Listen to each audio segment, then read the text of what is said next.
and the support staff, starting with Rajni ma'am, Vandana, and Ashish. Thank you so much for hosting us at this iconic event.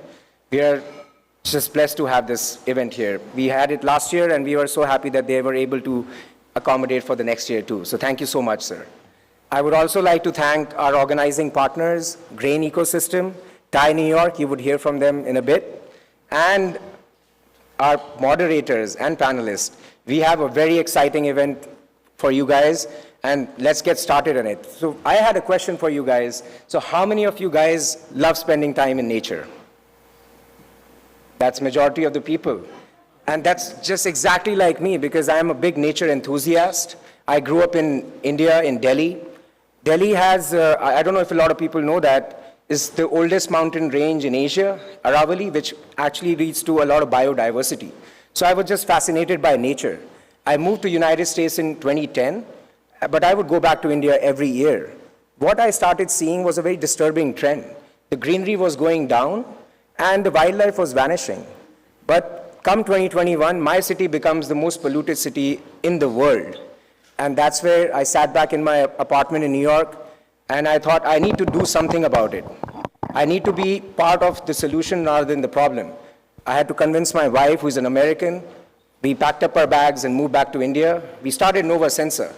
We do e-waste and lithium-ion battery recycling, because what we found out that toxic waste was the real reason why we were losing greenery and wildlife. But that was not it. We also understood that this is not a problem centered on India and for electronic waste. It is a bigger problem. And in order to solve that, we need to collaborate. And hence, Green Growth Investor Series were born. Here, what we are trying to do, we are trying to foster collaboration between public and private sector so that we can reduce the amount of carbon emission and also help countries with reaching their net neutrality goals. We are also working towards uniting the entrepreneurial ecosystem to bring in entrepreneurs, public policy makers, and investors in the same room, just like this. And this is what exactly we wanted, and we are doing it. And there are 4 particular countries and regions, I would say, that we are focused on. First is United States, India, UAE, which includes Bahrain, and Israel. These are strategic partners.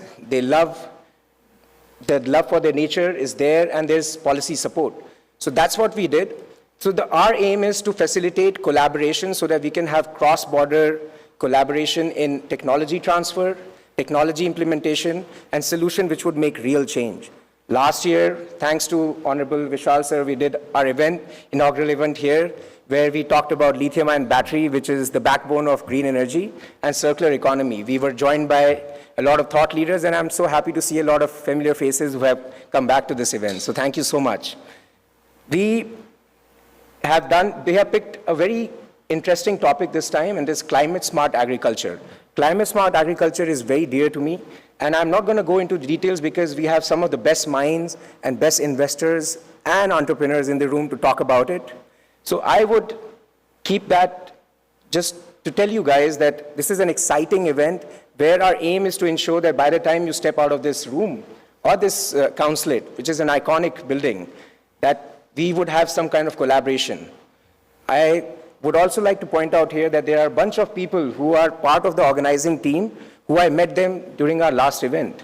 Jason is one of them, Manjusha, Tai. So I'm just amazed by how collaboration can happen. And this is exactly what we want, because what we want is reduction of carbon emission, and this is what we are passionate about, and hence we are here on a rainy day. So with that in mind, I would first focus on, so there are 2 parts to it. So first we would hear from the public aspect, and then we would get into the private aspect. To kick us off, we have our honorable host, Council Vishal. He would be talking about it. He kicked us off the last time too. He's our lucky charm. He did a great job. He is very passionate about green energy and sustainability, and it was very palpable when he spoke last time. So we would love to welcome him. Please come on stage and please let us know what you have to share. Thank you so much.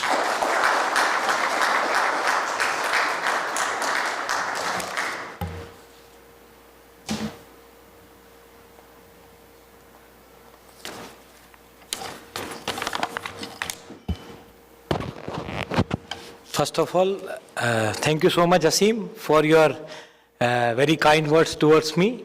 You have put in a lot of praise about me, so I have to do some justice for that. And good evening to one and all the distinguished guests, all the panelists, and all the guests here for today's event. As mentioned by Aseem, last year it was our first Green Growth Series event, and wonderfully, as mentioned, so much discussion about the EV, solar, EV panel, electric batteries, lithium-ion batteries, and solar panel, and different kind of very technocrat discussion between panelists, and question answer session was also very interesting. So I am hoping the same kind of interaction today, and I am definitely believing that today's interaction would be much larger than last time, because last time we had a one panel. Today we have a two panel, and the topic is very interesting, because whenever we have anything on a renewable energy sector, we are especially focusing on solar or wind or biomass or something else. Here today the special focus on a climate smart agriculture. So it is like very innovative idea for many people, including me, because we know sustainable agriculture, organic farming, and some basic concept. But this is, I am definitely believing that it's very deep and enhancing interaction between panelist and moderator. So definitely I am looking forward to it. I would just say that last year that India and US welcomed the idea of cooperation in agriculture between US Department of Agriculture, India's Ministry of Agriculture and Farmers Welfare. And in that idea, it was particularly mentioned about the climate smart agriculture, agriculture productivity and growth, agriculture innovation, and sharing best practices to crop risk protection and agriculture credit. As you know, India is the world's largest democracy. So India is fully committed to taking the leading role in this global movement. We know that we are at the critical juncture of climate changes. We are seeing the effect of climate change.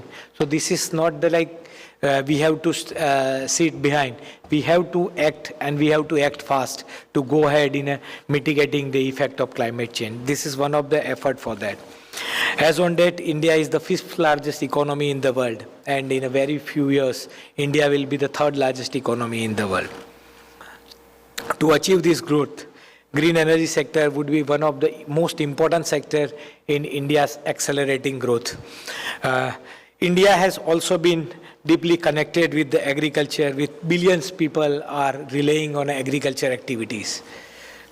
We must say that India has India has a population of 1.4 billion people, and out of that population, more than 50% people are involved in agriculture activities. India is India is the second number in agriculture produce in the world, and in some products, India is the top exporters in the world. And as we can say, India was a net importer of agriculture products few decades back, but now India is also one of the biggest exporter of agriculture products. So I am not taking much of your time. I just believing that today's discussion would more focus on agriculture growth, agriculture focus. We have some mission like Green India Mission and Paramparagat Krishi Vikas Yojana. So I would just mention that panelists will have a good discussion on this today's discussion on climate smart agriculture. So we will start this event today. I commend Aseem and his team for putting all the efforts for finalizing this event after a lot of here and there. And I am thanking my team also for their sincere efforts to finalizing today's event. Thank you so much for coming for this event.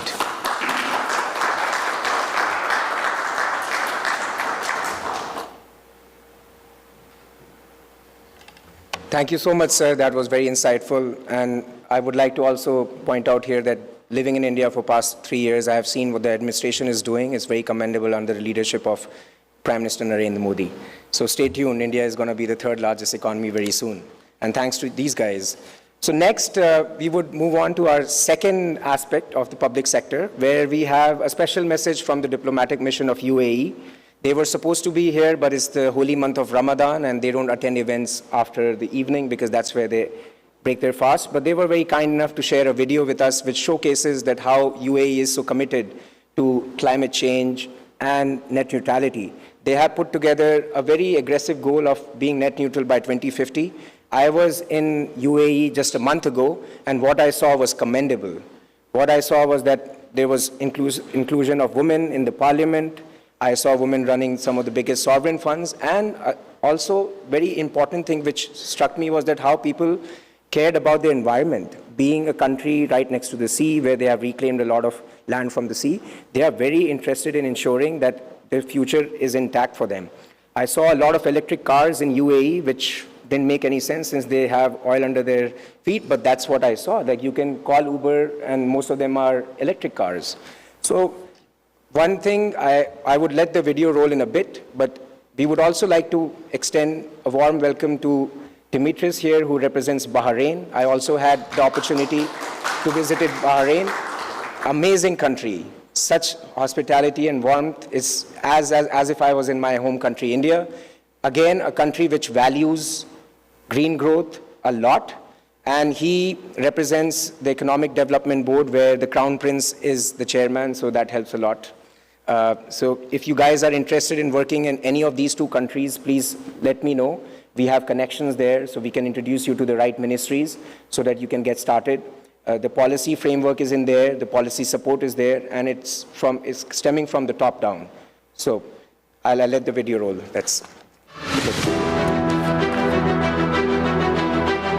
Climate change is the single most critical threat to humanity, as it affects not only us, but also the food we eat, the water we drink, the places we live in, and even plants, animals, air, and soil. Environmental protection ranks high on the UAE's national agenda. Since the inception of the country in 1971, its wise leadership has placed the environment at the core of national development. We cherish our environment because it is an integral part of our country, our history, and our heritage. On land and in the sea, our forefathers lived and survived in this environment. They were able to do so only because they recognized the need to conserve it, to take from it only what they needed to live, and to preserve it for succeeding generations, said the late Sheikh Zayed bin Sultan Al Nahyan, founding father of the UAE. The UAE has 49 protected areas spanning 15.5% of the country's territory. The country proactively works to enhance air quality and implement integrated waste management. The UAE was the first country in the GCC to sign the Paris Agreement. In 2021, the nation declared its intention to achieve net zero by 2050.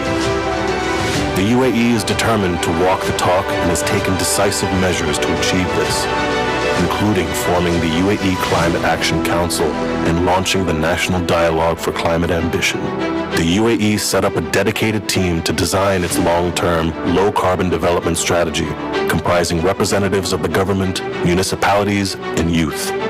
In this whole-of-nation effort, more than 30 stakeholders were consulted, and feedback from more than 400 individuals, including youth, women, and people of determination, was gathered. Today, we are proud to launch the National Net Zero 2050 Pathway. The pathway is based on an absolute emission reduction target of 18% by 2030, 60% by 2040, and net zero by 2050. Pathway is projected to bring significant gains in terms of job creation, GDP growth, and air quality. Enablers of our strategy include renewables, energy efficiency, clean manufacturing, green mobility, carbon capture, utilization, and sequestration. We plan to submit our third NDC in line with the National Net Zero 2050 pathway in 2023. We will use technology, innovation, and R&D to advance our goals. We seek to bring everyone on board to build a more sustainable and climate-resilient future.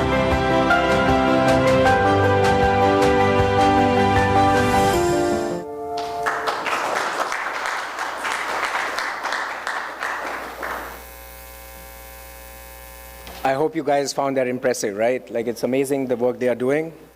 And now switching gears, now we are going to step into the private sector. So we have two panels, fantastic people have lined up here.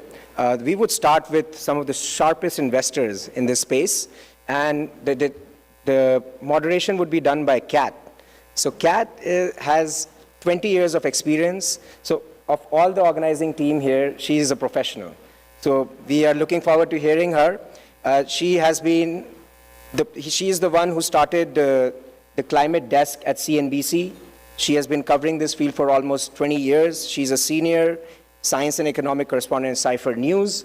We are so excited to have her here, and we are so excited to listen from her and how she moderates. And now I would call upon Kat to please join us here to moderate the panel. And I would also ask the panelists, Peter, Rahul, and Dimitris, to please join us on the stage. Please give them a big hand of applause.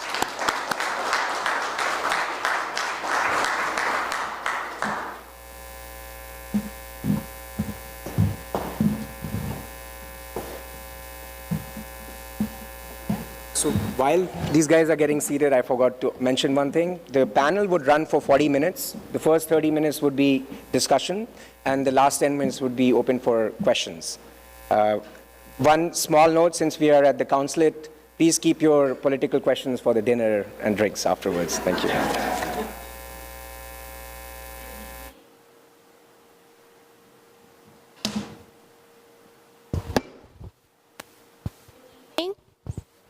I guess everybody can probably hear me. Yeah? You can hear me?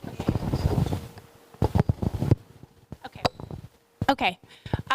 Good evening. I'm really glad to be here. Thank you so much for having me. I'll do a quick round of introductions, and then we'll get into the discussion.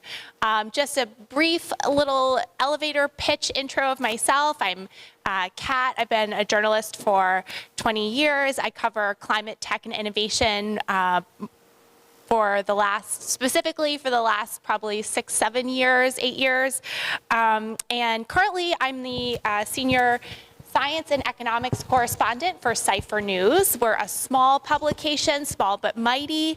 And if you haven't signed up for our newsletter, please do. It's free, and we do an incredible job doing data-backed reporting on the energy and decarbonization journey globally. So please sign up for our newsletter. That's my pitch. Okay. Now I will introduce my panelists here.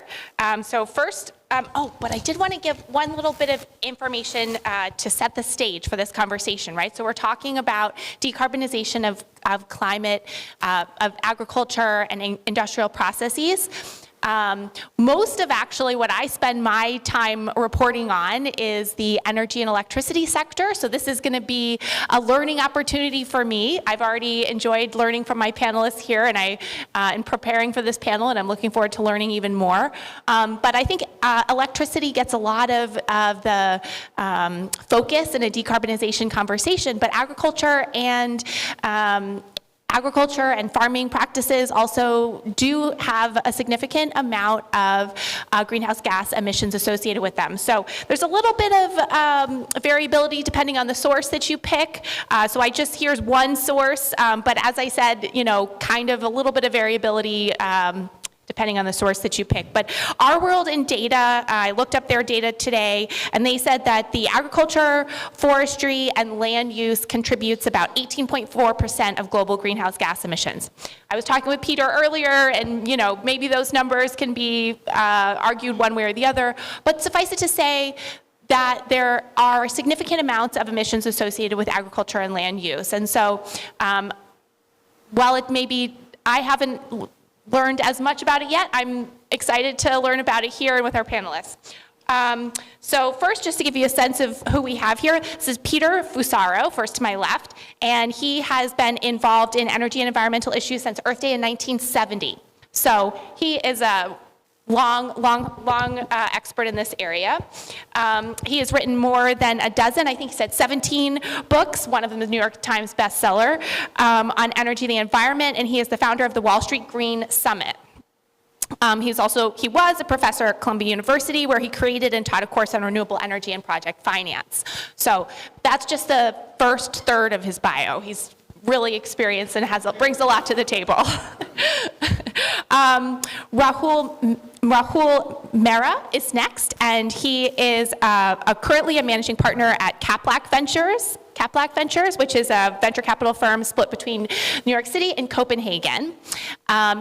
And investing in food is one of the verticals that they invest in, food and climate ag. So one little fun fact, when I was reading about his investment firm, a Caplac, I don't know if you know what that means, that's a maritime expression, and it refers to the portion of a freight that the captain would receive in return for taking good care of the cargo. So just a little factoid. I thought that was really interesting. I never heard that term before. And Dimitri Horiatis, did I get that right? Okay, good. Thank you very much. He worked for the international business, helping UK tech startups. He has worked setting up companies and international offices in Hong Kong, and now he is working for the Bahrain Economic Development Board. The Kingdom of Bahrain is making, as we just learned, investments in agriculture tech priorities as a small desert nation. So he has the perspective of, we have investors, private and public here. So first, Peter, please set the stage for us. What do you make of the amount of investment going into climate and energy transition more broadly, and then specifically in this climate agriculture sector? Yes, first of all, I want to thank the Indian consulate. I've been to India. I gave a keynote in Delhi about clean fuels 30 decades ago, a little early. I've also been to the Taj, if you look over there, just a wonderful thing in Agra. And I did dig up some numbers too. According to Boston Consulting Group, $39 billion was deployed in sustainable agriculture last year. They're sizing this investment to increase at $230 billion by 2030. To put that in some perspective, $2.1 trillion was deployed in sustainable finance last year. That's from Bloomberg New Energy Finance. Most of that in renewables, most of that in EVs. I also want to give a little color. I've worked on vertical farms in Brooklyn. I've worked on anaerobic digesters in California. I've worked on sustainable ags in repurposing distressed land in Peru using biotechnology with the farmers and creating crops and carbon credits for Amazon.com. I've also worked on ocean investing, blue carbon, and I want to round it out with biodiversity credits. It's sort of the outlier. I've worked with Stanford University's Jasper Ridge. That's the campus beyond Stanford. It's 1,000 acres. We were working in South Africa. Biodiversity credits it's more sizzle than steak. It's very small. However, my advice to them is bundle it with the carbon credits. So I just want to give you some context of where I come from, even though most of my career has been energy and environment. Thank you. Rahul, what would you say is the appetite for venture capital investors for climate investments more broadly, but then also in the sort of sustainable agriculture and food space? Yeah, I think obviously there's a lot of interest in the space, and everybody talks about it, and there's a ton of money coming in. We just heard an announcement from BlackRock and other groups that are bringing lots and lots of money to bear on this. But honestly, this is my personal opinion, I don't think there's enough money in the space. And I think we need to get people off the sidelines. We got to get more people involved. Climate to us is not a vertical, it's a horizontal. And it should be, every investor thinks about it when they're making an investment. I also mentioned when we were talking before that while VC is essential for climate, I don't think it's exactly appropriate. I don't think it works as you go further into the series. I think that we need to bring other money to bear. We got to rethink the way we invest and how we structure things so that people can retain their equity, people can retain their capabilities and project finance out or get support outside of relying on regulatory and policy makers, which is not always reliable. and instead looking at larger and more innovative capital stacks to make this stuff happen.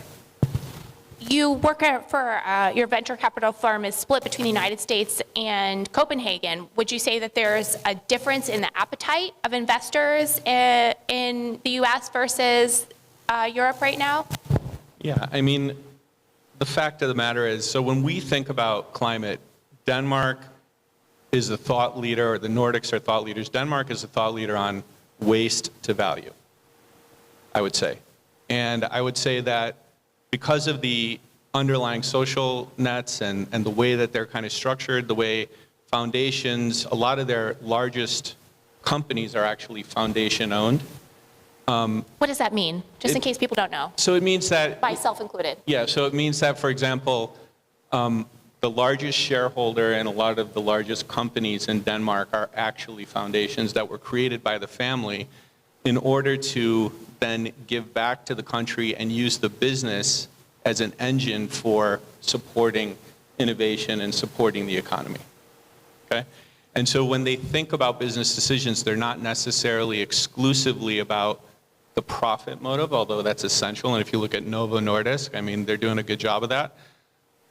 But on the same level, Novo Nordisk stopped hiring. They were hiring at such a clip that it was undermining other companies in the economy, and so they paused in order for other companies to be able to participate. So their approach is different. I think it's a great place for founders to set up. They have a safety net that allows for them to, develop their businesses over a longer period of time. And what they don't have, so they have the thought leadership and they have that ecosystem, but they don't have the mature capital markets and they don't have the true entrepreneurial kind of ecosystem that the US has. So our job is to bridge those two things both ways. Bring investors back to Denmark, bring founders into Denmark, and vice versa. And we think that combination and then integrating that innovation into built infrastructure and business infrastructures is going to allow us to decarbonize we call it an industrial scale. Okay. More to say there. We'll come back to you. Dimitri, Bahrain is a small Gulf nation. What is the interest? I mean, we did just hear from the UAE, but what is the interest in climate investing from the kingdom and climate investing more broadly, and then also climate ag? Yeah, thank you for that.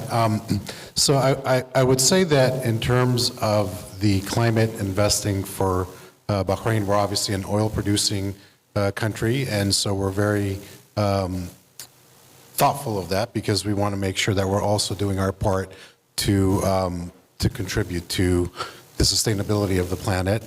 For that, we've had a Vision 2030 plan that we've put out, and part of that plan is sustainability along with fairness and competitiveness. Those are the three main pillars that we're looking at. And so within that sustainability pillar, we have committed ourselves to reducing by 30% the carbon emission within 2030, and then becoming a carbon neutral country and economy by 2060. So through the Bahrain Economic Development Board, which is what I represent here in the US, there are quite a few different incentives that can be taken advantage of. If you're doing product development, that's something that we are certainly very eager to bring to our kingdom. We got some very aggressive talent grants where we would pay for 3 years of salary for any sort of technical talent that you might be hiring for. Of course, we have our Sovereign Wealth Fund, Mumtalakat, which does some of the bigger investments. So if there's big assets to invest in, perhaps there's an opportunity to co-invest in something like that. And then, of course, as the EDB, we are very versatile. So, in terms of being able to roll out specific packages for specific types of technologies, I think for us the main focus, and I think we've learned this because of the COVID-19 pandemic, and what we saw was that food security is a big thing. If you're importing 70% of what you're consuming, most countries will probably look at their own citizens first, and then, of course, we'll want to help others. But, so we I think, realized that when the trade routes were disrupted. And so because of that, we're trying to make sure that we have that food security. So vertical farming, that was mentioned, that's something that's very keen. We're obviously a desert country, so arid land is not in abundance. So I think anything that has to do with contributing to the ability of the land to be farmed and make our own products, that's something that we're certainly very interested in investing in. And then, of course, the climate as well. So, carbon to emissions, anything that could help us to clean air and make sure that we're contributing to the climate change agenda as well. And is that coming from the top? Is that coming from where are those mandates coming from? Where are these sort of agendas being set? Oh, absolutely, yes. So these mandates obviously are coming from the Crown Prince himself, where, we're very committed to making sure that we're building sustainably. So we are building quite a few new cities in Bahrain. So we haven't necessarily always been seen as a destination for tourism, being in the Gulf and being an oil-producing country, but I think that's something that we're trying to change. So I think UAE has obviously done a very good job in that. But as we build and as we develop more cities in our island kingdom, we want to make sure that they're sustainable as well. So a lot of that technology is coming from Europe, the West, and so we're very eager to make sure that we stay open and stay incentivized in terms of bringing them in. Interesting about the COVID pandemic, teaching the country about food supply chains is, so I want to sort of do another round, going a little bit deeper into the climate ag. Peter, what areas of sustainable agriculture are you particularly interested in? You did mention a bunch of areas that you've done work in. Is there something that you've been reading about or that you think is particularly? Well, I'll tell you, vertical farming is very difficult. No one really has figured out that model. I was also involved in South Korea. They wanted to build a 20-story vertical farm. So that's the problem. And making green leafy vegetables doesn't make a lot of sense. There's not a lot of there. So I'm actually more interested in waste to value, the anaerobic digesters, things that actually have some purpose. And we have an Israeli company coming in to talk about what they're doing in Israel at my summit in a couple of weeks. So I'm very interested in that. Biochar market has become extremely topical. Explain, in case not everybody knows, what is the biochar market? Biochar is basically the agricultural residue that basically creates carbon credits. I'm giving you a real shorthand here. Jason Dodier is the expert on this, but it's something that is of interest. I saw the Puro Exchange is changing some things today. So those are two areas. I also want to mention one other thing about India, because I work a lot in startup world. I was part of Columbia Tech Ventures for 7 years. India has 66,000 startups. The United States has 78,000 startups. So I have dealt with the two largest VCs in India. Each is raising $500 million. One was the chief sustainability officer for 23 years at Tata. So they really are well connected. So I would watch India in terms of investable agriculture for a lot of reasons. Because, first of all, there's a big population, so there is a market, addressable market. But there's also a lot of technology that we're looking at. Okay. Interesting that the vertical farming is a hard business model to make work. I'll give you the G2 on Brooklyn. So we had aquaponics, we had the fish, we had the offtake agreement with Amazon, we had the LED lamps, and he's making green leafy vegetables for Whole Foods, all right? It's not scalable. It didn't make a lot of sense.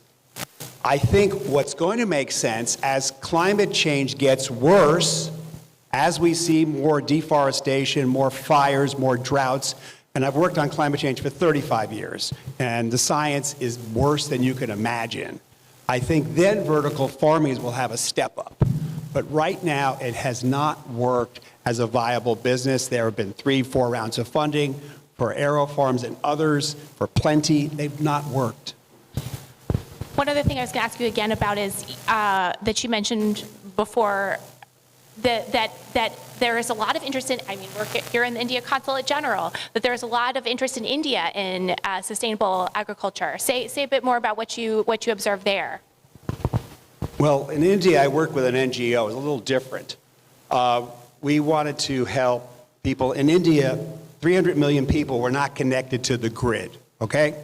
So we brought in LED lamps, a battery, and solar collectors, and we did that for 25,000 families. We were Green NGO of the Year in 2010.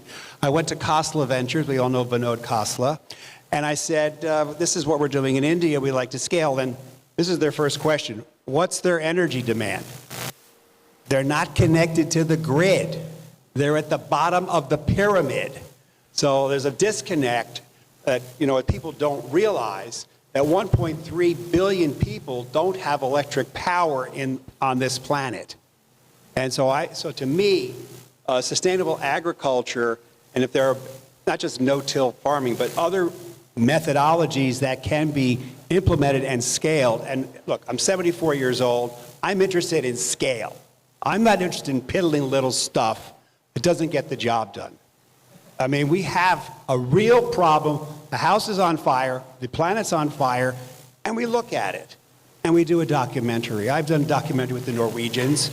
I was a partner in a Norwegian private equity fund. I know the space. We are not scaling what we could.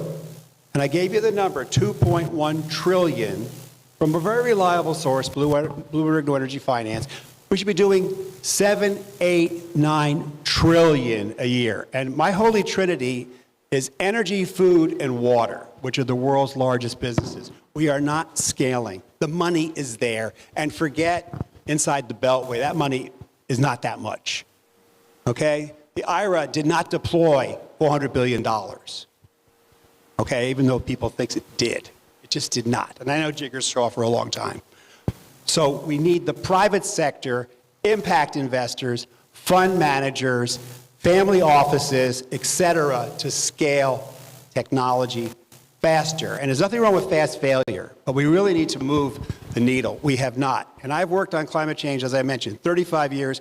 I am carbon neutral. I have bought offsets for the next 40 years. Big deal. We need to really move this faster. And it's, this is where I come in. With young people, they get it. This is not a political issue with young people. They get sustainability. And if you don't think Exxon is not sustainable, they are the 10th largest renewable purchaser in the United States, and no one's telling them to do that. They're doing that because they have to attract young employees. I work with Gensler, the world's largest architectural firm. Same thing. They cannot attract a green architect without doing sustainable projects. So I think sustainability is in the DNA of a lot of young people and me. And I think that we just need to move faster. We're just not scaling what we could. Rahul, what are the kinds of climate ag investments that you're looking at, and to Peter's point that we need to scale a lot faster, and maybe vertical farming isn't going to be the answer. What are the climate-friendly, sustainable agriculture kinds of businesses that you're looking at right now, that you're interested in, that do have the potential to scale? Yeah, so I think generally vertical ag, lab-based foods, meat and things like that. I came out of biotech and life sciences originally. I think these are nice, sexy ideas and ideals. They're highly investable. There's like a big upside and a lot of interest there. But the science isn't quite there yet. Like if you're going to do lab-based meat, you're always going to run into the bottleneck of sera. Okay, the serum that the cells grow in. Until that gets fixed. What do you mean? What is that? Why is that a bottleneck? Maybe I don't understand. Because it's expensive. Okay. It's expensive, and so no matter how much you scale your operation, it's always going to be more expensive than, ground meat at Costco. I'm not plugging anything. I'm just saying. So I kind of think that, this is a very big ship, climate. I think we've already progressed. These are very large systems. They're not going to suddenly turn and stop. I don't believe that we're going to go back to where we were. I think we can only move forward. And so obviously, you know, with my connection with Denmark and waste to value, that's a central component for me. But while I think it's highly investable, and I think there's tons of opportunity from marine fuel to energy and everything else that people are talking about on large urban scales, what I really like about it is the adaptation and resilience it brings to rural communities. It allows them to decentralize. It allows them to have a self-sustaining economy. They can go to their own waste in their fields. They can harvest that. So I'll just, if I can give an example of one project. Yeah, so please. in New Mexico, they have had massive forest fires. So I'm working on a project with the Scouts of America. Hopefully, we'll be finalizing this. 345,000 acres of burnt wood, right? Forest. Now, they have done a really great job of revitalizing this forest and getting it back to what they call 1950s level. But what I told them is that you may have the forest back to 1950s, but your snowpack and your water are not 1950s. So the soil is completely degraded and it's not going to be able to support this forest. So what we're looking at doing is harvesting out the 345,000 acres of dead wood and essentially process it for biochar that can then go back into the soil in the woods, in that forest, which allows 2/3 reduction of water and provides the organic component for that forest to survive at scale. Now, this same idea you can translate for the communities, because what you do is, to get that dead wood out of the forest, you have to have lumberjacks. You need truckers. You need sawmill guys. These are all legacy businesses. These are not redundant. These are not old and, you know, backdated. These are legacy, historical, cultural businesses of these communities. You can bring value back to their sense of community and their sense of culture. And then on that, you add pyrolysis, you add anaerobic digestion and other things, and they see additional value that comes out of this. Now, on the anaerobic digestion, which is power generation, you're kind of at a 1 megawatt level. That's 8 to 10,000 What do you homes. mean anaerobic digestion? What is that? So it's basically, you're basically taking biomass and turning it into energy. Okay? Ag waste and turning it into energy. Okay, so this is the waste to Yeah. waste cycle business model. Most anaerobic digestion facilities or the capability that's really in place, although things are happening in Denmark that are at a different scale, but they're kind of limited to about 1 megawatt right now. That's around 8 to 10,000 homes. That's not exciting when you think about solar or wind or other huge farm opportunities and huge infrastructures that large investors know how to look at and think about from a project finance level. But if you do this in communities and you do it, so like if we're doing this in Cimarron and we're able to set up a 1 megawatt facility, that's 8 to 10,000 homes. That's the whole area. And then you can repeat this 40 times across like 400 miles, across these 4 states. That is massive impact, massive decentralization, massive new economies for these small communities. What's hard is for investors to figure it out and to set up the methodologies to make that profitable. Right. And it's not that it can't be profitable, it's that it takes more time and energy than just investing in a solar farm. Right, right. Dimitri, what kind of, I mean, you mentioned vertical farming, but what other kinds of investments is Bahrain looking at in the climate and climate ag space? Sure, yeah. So Good. aside from the food security policies that we've rolled out and are looking to bring in new technologies and also new training for, probably most people don't realize that Bahrain doesn't only produce oil, but it has the largest aluminum smelter outside of China. Outside of where? Outside of China. So Okay. outside of China, we are the biggest. So we produce a lot of aluminum, and of course, aluminum also has quite a bit of waste. There are programs through our aluminum organization, which is ALBA, to actually bring in downstream companies that will be able to not only further advance the aluminum business, but also how to actually make it sustainable. So we are working with a company currently that is able to take part of the waste that comes from that aluminum processing and actually turn it into a useful product for silicon chips, which is quite unique. And so within that, you kill two birds with one stone. Obviously, we're, between the U.S. and the Chinese trade rift that is currently occurring, Bahrain and the Gulf region could potentially become an alternative for these chips as well. So again, this is a way that the government is working with also the private sector to make sure that it's sustainable. And of course, BAPCO also has some unique programs in terms of how you use waste and how can you make it recycle it in a useful way as well.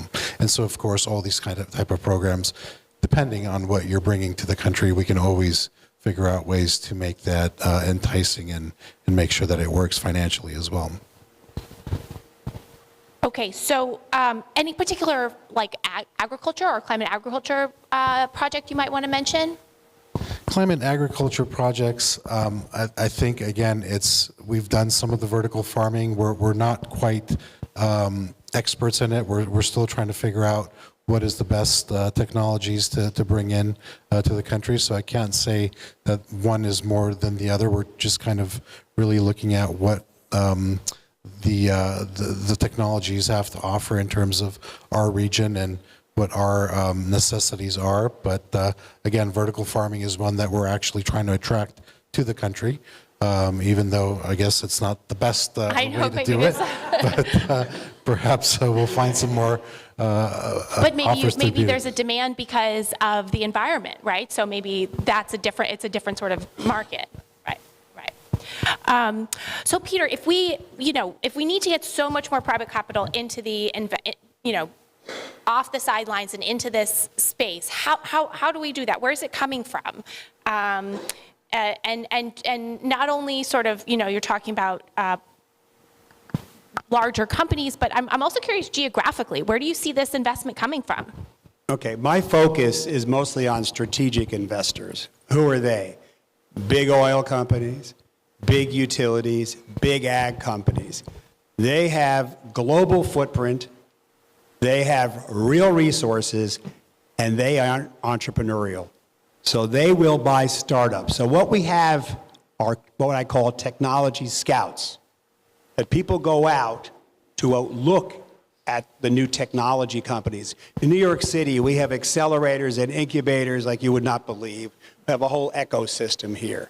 Boston, similarly. So there's a lot, and also in Europe and many other countries. So it's the big strategic investors who think in 40-year time frames, 40 years.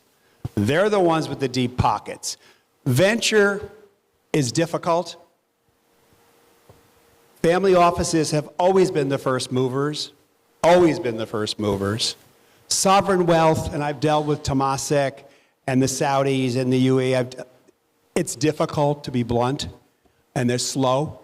So we need to expedite this. So why do I have a better mousetrap? I've spent 25 years mentoring young people, over 300 young women mostly, on sustainable finance. This is not a paid gig, folks, but we cannot make an economic transformation without knowledge capital.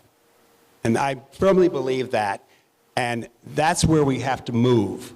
It's because you can't make an investment if you don't know what you're talking about. I've looked at over 2,000 startups. I have mentored young companies on how to make a pitch and a pitch deck and all that wonderful stuff. But you have to be able to be on the other side of the table, have the evaluation skills. And it's in the young people. And in the last 3 years, I've worked with Oxford and Stanford, who just set up sustainability colleges. Columbia University, where I taught, just has a climate school. They're late. Academia is behind on this. But, if you're looking for these large multinational corporations to put large amounts of money, I'm not sure that climate is exactly de rigueur at this moment. So how are you going to get them to continue to? Okay, it is. It is, okay. I mentioned 40-year cycles. I'll give you an example. I'm on the board of a company called Power to Hydrogen in Columbus, Ohio. It was a startup out of Ohio State University, and I put them into Shell Game Changers. They got a $500,000 to get started. They just raised $17 million last August. Big strategic investors are not stupid. They are run by a lot of smart people, particularly engineers who solve problems. And that's the bolt-on strategy. They will buy these startups as they scale and commercialize. I don't see a very robust IPO market. Everybody gets all excited. Bloom Energy, which is a real dog. I mean, come on. So just because people could do a road show and put on a pitch, the reality is strategic investors are global, multinational, fall under carbon regimes. And the United States does have a carbon regime, and I've worked on this in California. It's not like it's all gone, but I think we have to just look at where we go next. And that is the multinationals. I mentioned India. I'm dealing with India. Time zones are screwy with the half hour, but we figure it out. But the point is, I'm talking to really brilliant people raising $500 million a piece. And I said, well, I'm doing this thing called Cap Intro. And they said, well, we can bring our portfolio companies. I talked to the largest Canadian VC, Chrysalix, up in Vancouver. Same thing. We're all in this together. And there's a lot of good people in this space. Rahul, if venture capital is not sufficient, how to fill the gap between venture capital and when a large multinational might build a company, or when a startup is looking to go from lab bench scale to maybe not be acquired by a large multinational. But if venture capital is insufficient for this market, what's going to I just want to correct you. Okay. Large multinational companies have venture arms.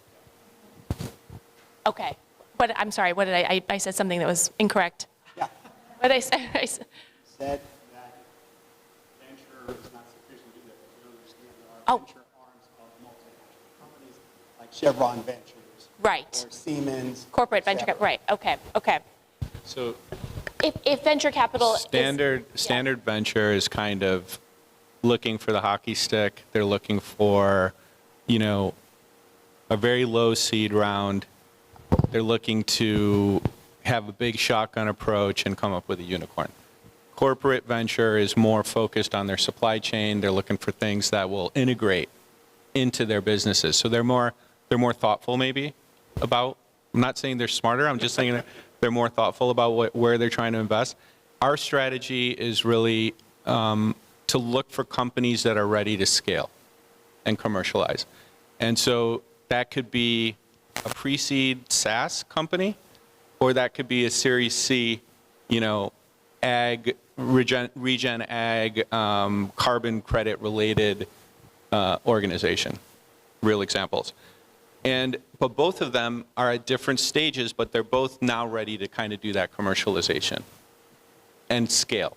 And that's where then we come in, and we're able to, the three guys in Denmark are industrialists, they're chairmen of organizations that have done a lot of integration of innovation into big industrial infrastructure and done it successfully.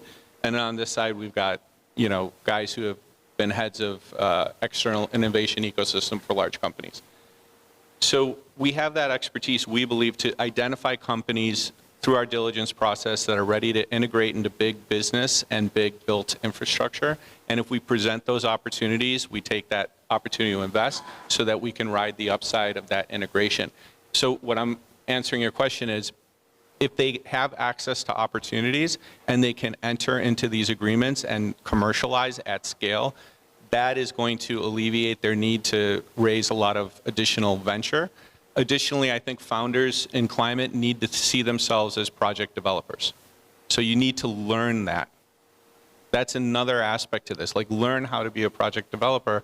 You can retain your equity, you can protect yourself in latter rounds, and you can build your business more to your speed and liking. Dimitri, what would you say, is there private investing in Bahrain also in this space? And how does the private investing work with the public investing? And then after this, time's up. Okay, I thought we were going till 7:10. I thought we had 10 more minutes, I'm sorry. Okay. Yeah, okay. How is the private market and the public market working together? Yes, so we actually work very closely with private investors in Bahrain. So we are currently working on a large lithium battery facility that is actually being funded through a Bahraini private office, private investment firm. So again, not only does the government get involved, but then we also have private investors that are looking into it. And given what you're seeing in the Middle East with EVs, and I think the Saudis have announced that they're also going to have their own private electric vehicle company as well called Seer. So again, this supply chain is also shifting into Bahrain as well. So we have plenty of private offices and family offices that would actually look into some of the bigger investments on like the $800 million range, like Peter is saying, you need these bigger investments. Okay, well, I guess time's up. I thought we had till a few more minutes, so should I not do any questions? Okay, sorry about that. Go ahead, sure, please. Mike, first of all, thank you, great panel. My question is, how, you guys touched upon this, how can you have a situation where you're doing good, obviously, by environmental sustainable investing, but can also companies get superior returns in doing so? Because that's the only real way that you'll attract more capital into the sector, right? Yeah, I work with the World Economic Forum on their first impact investing report. This is not impact philanthropy. This is return on investment. It doesn't work otherwise. The environmental benefit, I used to call it an environmental kicker, but it is also there. So I would answer that by saying I think what you're touching on also for me is an issue of storytelling. So, a lot of people think that this is the, issue of our time and we have to address it and there's a cliff and all of this may or may not be true, but it's not very aspirational. And it doesn't really attract money to speak about it from that perspective. You need to have good business stories, a better business story, and it is in fact a better business story because you can create that impact and you can create those returns. Not in everything, but it's there and it can be done. Thank you.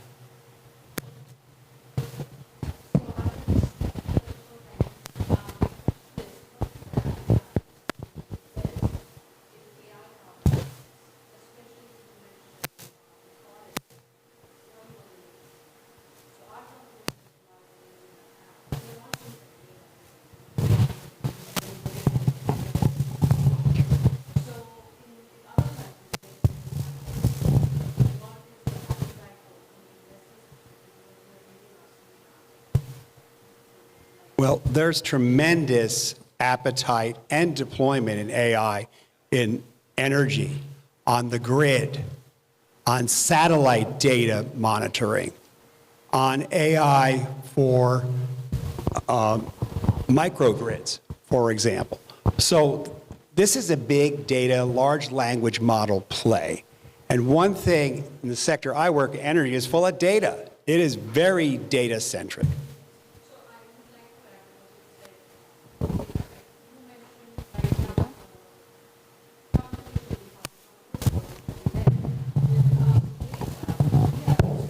Because you've got to go deep in order, because AI is good as long as you don't have good data. I mean, any models can.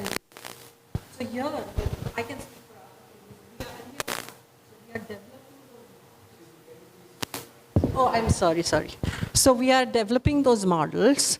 And now we need help and inputs from all of you. And I'm glad that I came from Boston here today to help us navigate those, pathways so that, we can commercialize and, on an upward trajectory with what we are doing. Yeah, I would just say, very general statement that we're very bullish on the intersection between AI and climate, like that is going to accelerate things tremendously and is going to be extremely helpful.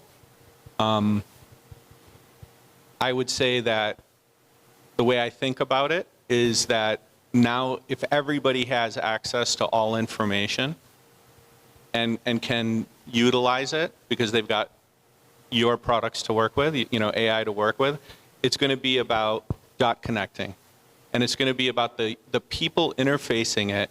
So if they're, again, biotech and life science, two cancer researchers with the same data sets, right, with the same access to information, one of them is going to come up with a solution where someone else is going to run into a dead end. And that's going to be a function of asking the right questions in the right way and being able to connect dots in order to extract what you need to extract from there. So that's the essential piece, I think, with the AI model from my perspective. Vaibhav Parikh here. You mentioned about vertical farming has not picked up.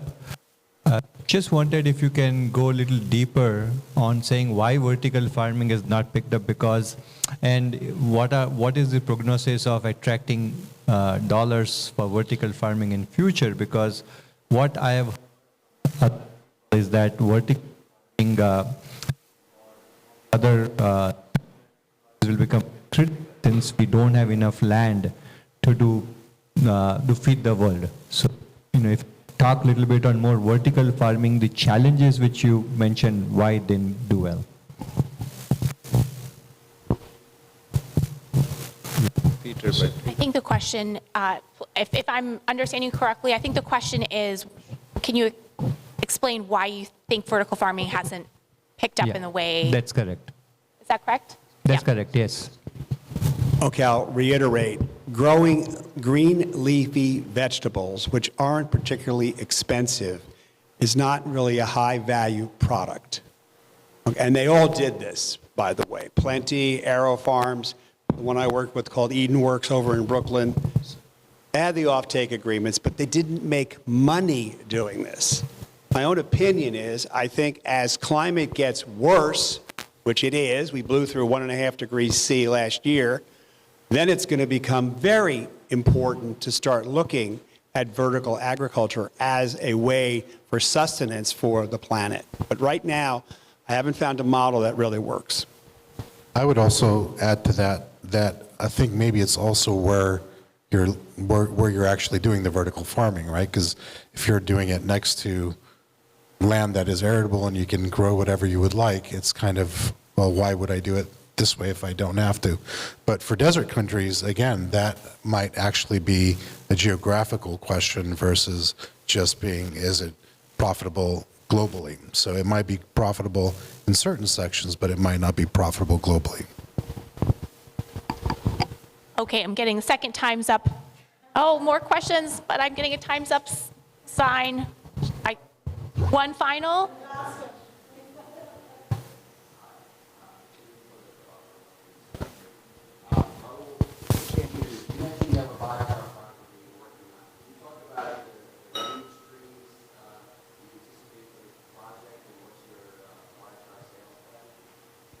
So it's not, that's not the way we're structuring. That's not the way we're looking at it.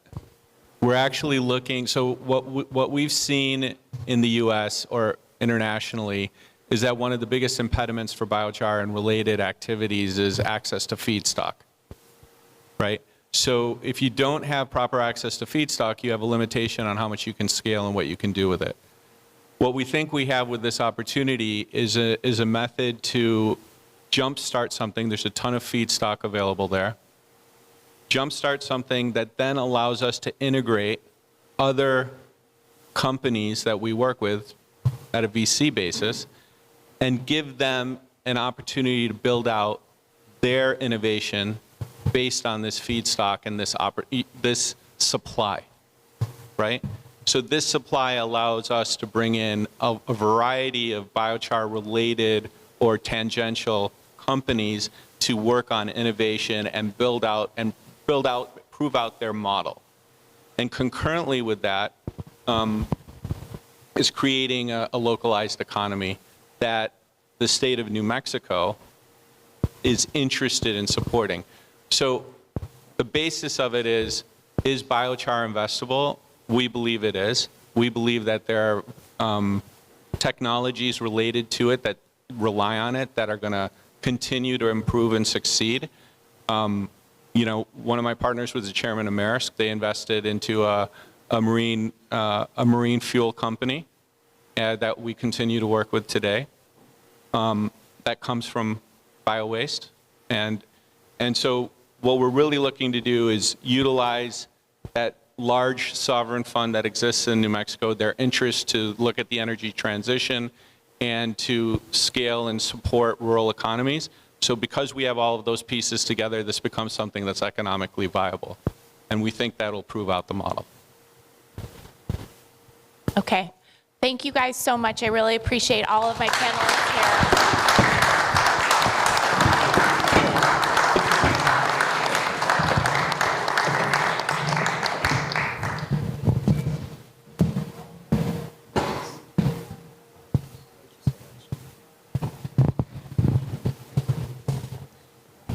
So thank you guys, that was amazing, fantastic. I was just so engrossed that I didn't even know that 40 minutes were up. So thanks Archana for keeping us on time. All your questions you guys can definitely ask during the dinner. We do have drinks, so might be better questions than right now. Up next, we have a video before we get into the second panel, which would be the last panel. Here we have Prashant Mishra, who started AgriPilot.ai. It's an AI company which is working out of India. They recently got famous because Satya Nadella, who goes by Sati, I got to know, tweeted about him, and it was retweeted by Elon Musk, which I don't know whether it's a good thing or a bad thing these days, but he had a video message. He was supposed to be here on the panel, but unfortunately, because of some unforeseen circumstances, could be here, but he has sent a very beautiful message, and he also talks about his company. So please roll the video. Thank you. Hello friends, my name is Prashant Mishra. I am founder and CEO of AgriPilot.ai. Due to some circumstances, I am not able to attend the session in New York, but here is a brief message about AgriPilot and what we do. Thank you for understanding, and I hope to see you in the next event. Thanks. AgriPilot.ai is a technology that was built in partnership with Microsoft, Oxford University, University of Washington, to empower the farmers to have a better life. The AgriPilot is an AI-based systems that uses FarmVibe, FarmBeats, ADMA, the Microsoft Azure Data Manager, as a technology to avoid the guesswork from the farmers and use the science as a backbone of the system. So basically, we give from pre-plantation all the way to harvest period. So there are multiple stages of farming where AI technology can guide them step-by-step process on use of resources, soil preparation, understanding the basic things like NPK, nitrogen, phosphorus, and other elements of land and soil. Once you prepare it right, and it has to be right preparation, right seed, right moisture, right conditions, and that only science can tell. You can't just observe and imagine that. So the end goal by AgriPilot is giving that kind of a AI intelligence, global level.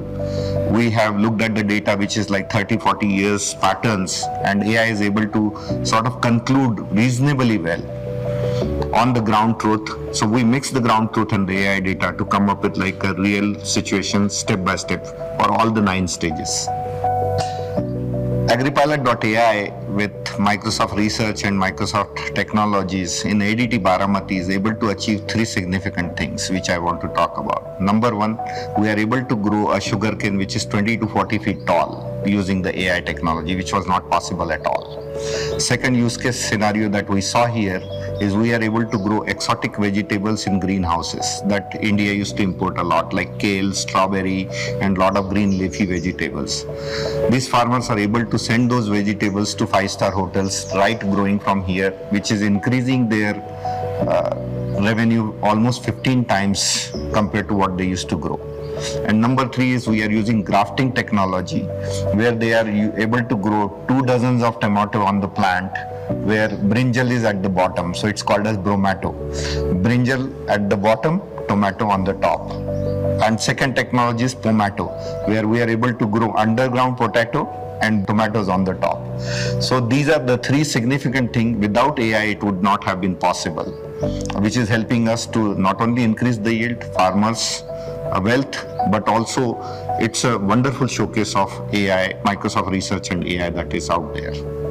But one of the other things is it's not just about the broad big companies that are, or startups that are doing it, but it's sort of the diffusion rate of this technology in India is what's exciting. So to that end, I just wanted to roll out, I just wanted you to see the video from the cooperative Baramati. Go ahead and roll out the video. Agripilot.ai allows farmers to avoid guesswork and use science to give the ground truth to make the right decisions and make them successful. In this project, we have selected 1,000 progressive farmers from across the Maharashtra. We have installed weather stations, sensors in the soil, and provided satellite support to all the farmers. We are collecting real-time data from the soil every day. Agripilot.ai uses Microsoft Azure Data Manager for Agriculture for making the decisions. It's running more than 20 plus algorithms that can lead to accurate results based on the historical pattern. Azure OpenAI allows the farmer to ask the questions in local languages, which can be delivered on their WhatsApp. They are precisely using irrigation, fertigation, and pesticide practices in their farm. म्हणजे पिकात direct आपल्याला लगेचच लक्षात येतं. Peak तर अगदी जोमानं आलेलं आहे, फुटव्यांची संख्या पण वाढलेली आहे आणि ह्याची रोपांची म्हणजे उंची पण वाढलेली आहे. I mean, to me, it sort of really connects all the dots, right? It sort of connects the dots between even all the technologies we have been building, right? From Azure IoT, the data connectivity back to a data plane, and then to be able to use something like Azure AI, but ultimately to empower a farmer to be able to do their farming with higher yields. That, I think, in some sense, speaks to the power of this technology and what we can do with it.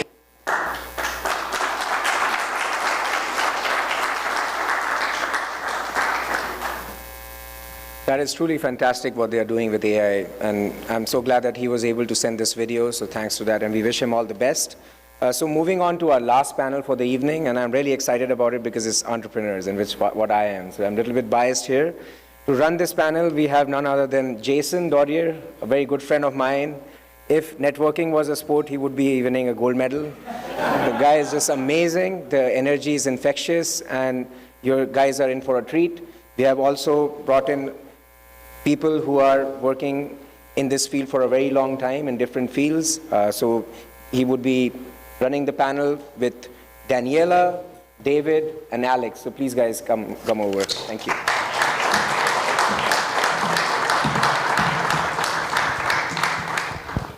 And I would just invite everybody while we're getting settled, if you want to stand up for a minute, move around. I am a standing desk person, so I'm half the day on my feet. So sitting for a couple hours can always be tough, especially to reorient after what was an exceptional panel session led by my great friend, Kat Clifford. So thanks again for that. Asim, also, I have 2 watches, so I'm going to be on time. Being prompt is important because that stands in between the incredible food, which I think I've told so many people after last year's event. Many in the room today that recall having those discussions. And I just want to say, you know, before we get started, this is going to be a very, very interesting panel. I think it's going to be very complimentary in many ways to what we just heard. But if you think about how you should approach this event, the magic is what happens after. To Asim's point, I can't give him enough credit for his grit and tenacity. Obviously, the console, TIE New York, this is a very, very pivotal event. And the group of people, and I know many of you in the room, this is a group that can get things done together. So take the time, network, ask the questions, but make sure, you know, the key thing is what we do after this event. I always say, and I've said this a lot of times, you know, courage is knowing what not to fear. A lot of times people feel fear even just approaching and asking for something. And for me personally, that's all, you know, big reason we were able to grow our company and do the work we're doing. And I got very lucky in my career by spending a lot of time in India early on. You know, my original claim to fame, as some know, was helping to set up the Access to Energy program at Schneider Electric. spent a lot of time in India, beyond blown away and impressed by the community and the stakeholders I've met. And we've been able to do some really cool projects at that time. And I did a lot of work in decarbonization and circular economy. And even today, our company is very, very focused on accelerating waste to value. We have a lot of it. You heard some great statistics on stage from Peter, Raul, and others. But we're going to elaborate on that much more with some really impressive entrepreneurs that are joining me up here. And I even brought, typically, I am giving the speech, and moderating is an art form. And Kat, I watched videos the last couple weeks to make sure that I could be on form today for this. And I would just say, you know, green growth is where innovation meets sustainability. And in a circular economy, I love this, waste is just a resource waiting to be reborn. And I am joined on stage by three remarkable people, one of which I've been in the trenches with on some very interesting projects in places that are not easily accessible to look at how you really transform waste into value, as Raul was saying on the last panel. And regenerative agriculture is often seen as organic farming, and we often overlook some of the broader elements. Peter talked a lot about carbon market sequestration, soil health, et cetera. So what I'm going to do now is really go around. I'm going to let the panelists give a bird's eye view introduction on themselves, and I've got a slew of questions that I think will be very important and impactful, especially given the time and the moment where we are all in collectively right now. And I'm going to start with my left. I'm going to let David Rosenberg introduce himself and talk a little bit about his innovation journey and his role at Aspire. And then we'll proceed to Alec, and certainly we will then talk to Daniela as well, and then we'll circle back and start the conversation, the dialogue. So, David, please. Hi, good evening, everybody. I'm a serial entrepreneur. I actually built a nanotech company called Hycrete. India was a big market for us. If you're familiar with Lavasa, Palace Royale, we probably went into hundreds of buildings in waterproofing and corrosion control in India, led that for 8 years, sold it. Then I built vertical farming Aero Farms. So I founded that, led that for 10 years. I've grown, and I've built like 3 different vertical farming companies. So I've grown to probably about 150 different types of plants, and also grown insects. So I lead Aspire. We just built a 100 million plus manufacturing facility growing crickets as an alternative protein for pet food as well as human food. With Aero Farms that I built, we sell today to Costco, Whole Foods, Walmart. And what I'll say, just since it came up, is it's not just about leafy greens. It's about like our cost structure for watercress versus arugula for kale are very different. The cost structure of different maturities of plants are very different. So there are some plants where they could be profitable. The TAM is small, so it's about going after niche, not the commodity stuff. But where you have distinction, there are areas to have profitable businesses. Same thing with insects and crickets.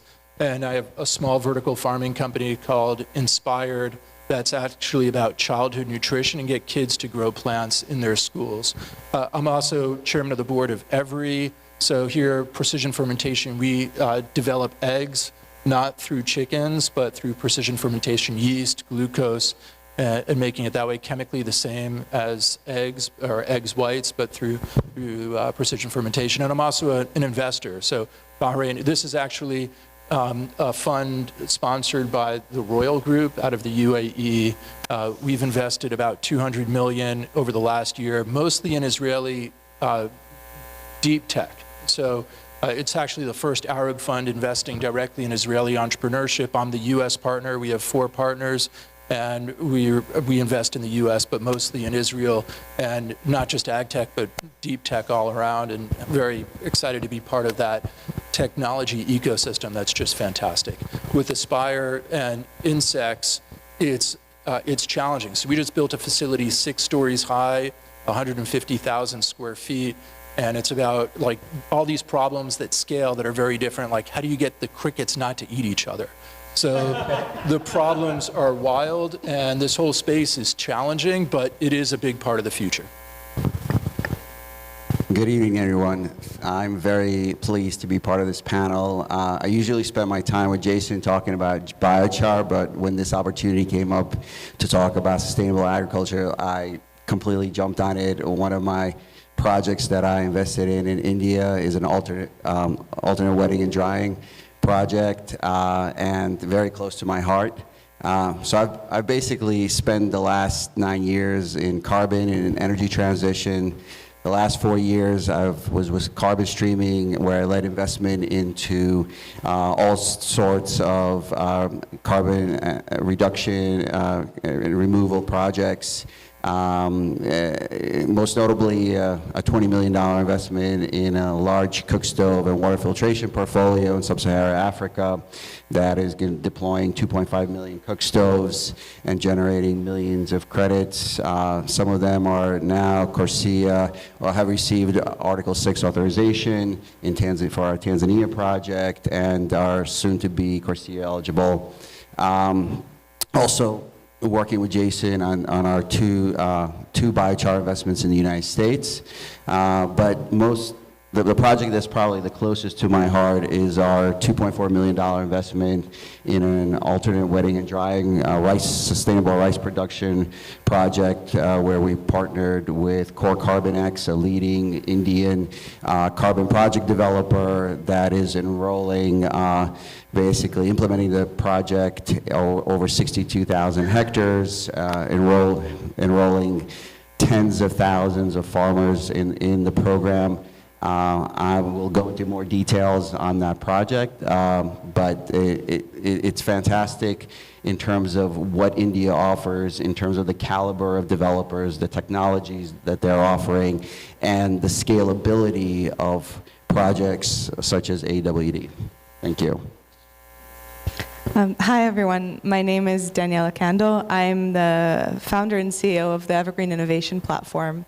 What we do is we bring climate-smart technologies to smallholder farmers in rural India. The vision is to expand outside of India, but at the moment we focus specifically on India since we spun off to be a for-profit entity.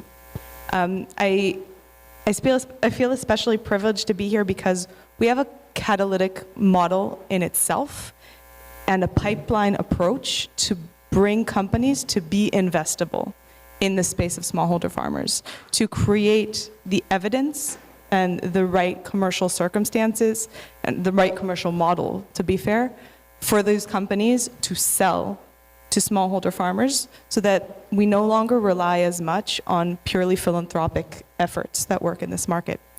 I'm also feel very lucky. Israel has been mentioned twice. I'm Israeli American. A lot of the technologies we work with are Israeli, a lot are Indian. We also have US and UK companies that we work with, again, all for Indian farmers. And my background is I actually moved to the US 3 years ago. I'm based here now, but I spent a decade at Startup Nation Central working on innovation implementation from Israel all over the world in agriculture and healthcare and honestly anything climate we did for many years. So it's a privilege to be in this panel. Thanks.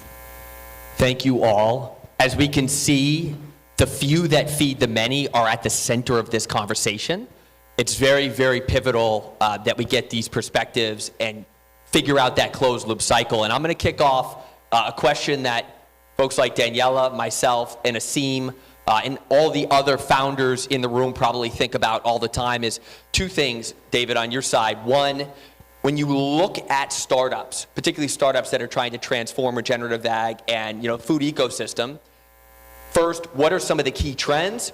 And then for all founders, when you think about SAM, TAM, proving out the market is there. I'm sure many of you have talked to venture, you've gotten different feedback about the market opportunity. How do you advise when getting comfortable with product market fit, and what are some of the tools in your kit that you're using when you're talking to the startup founders in the room here that are in this space? So one point is, and as I advise founders, there's a difference between having a product and having a product someone wants. And it's amazing how many people lose sight of that.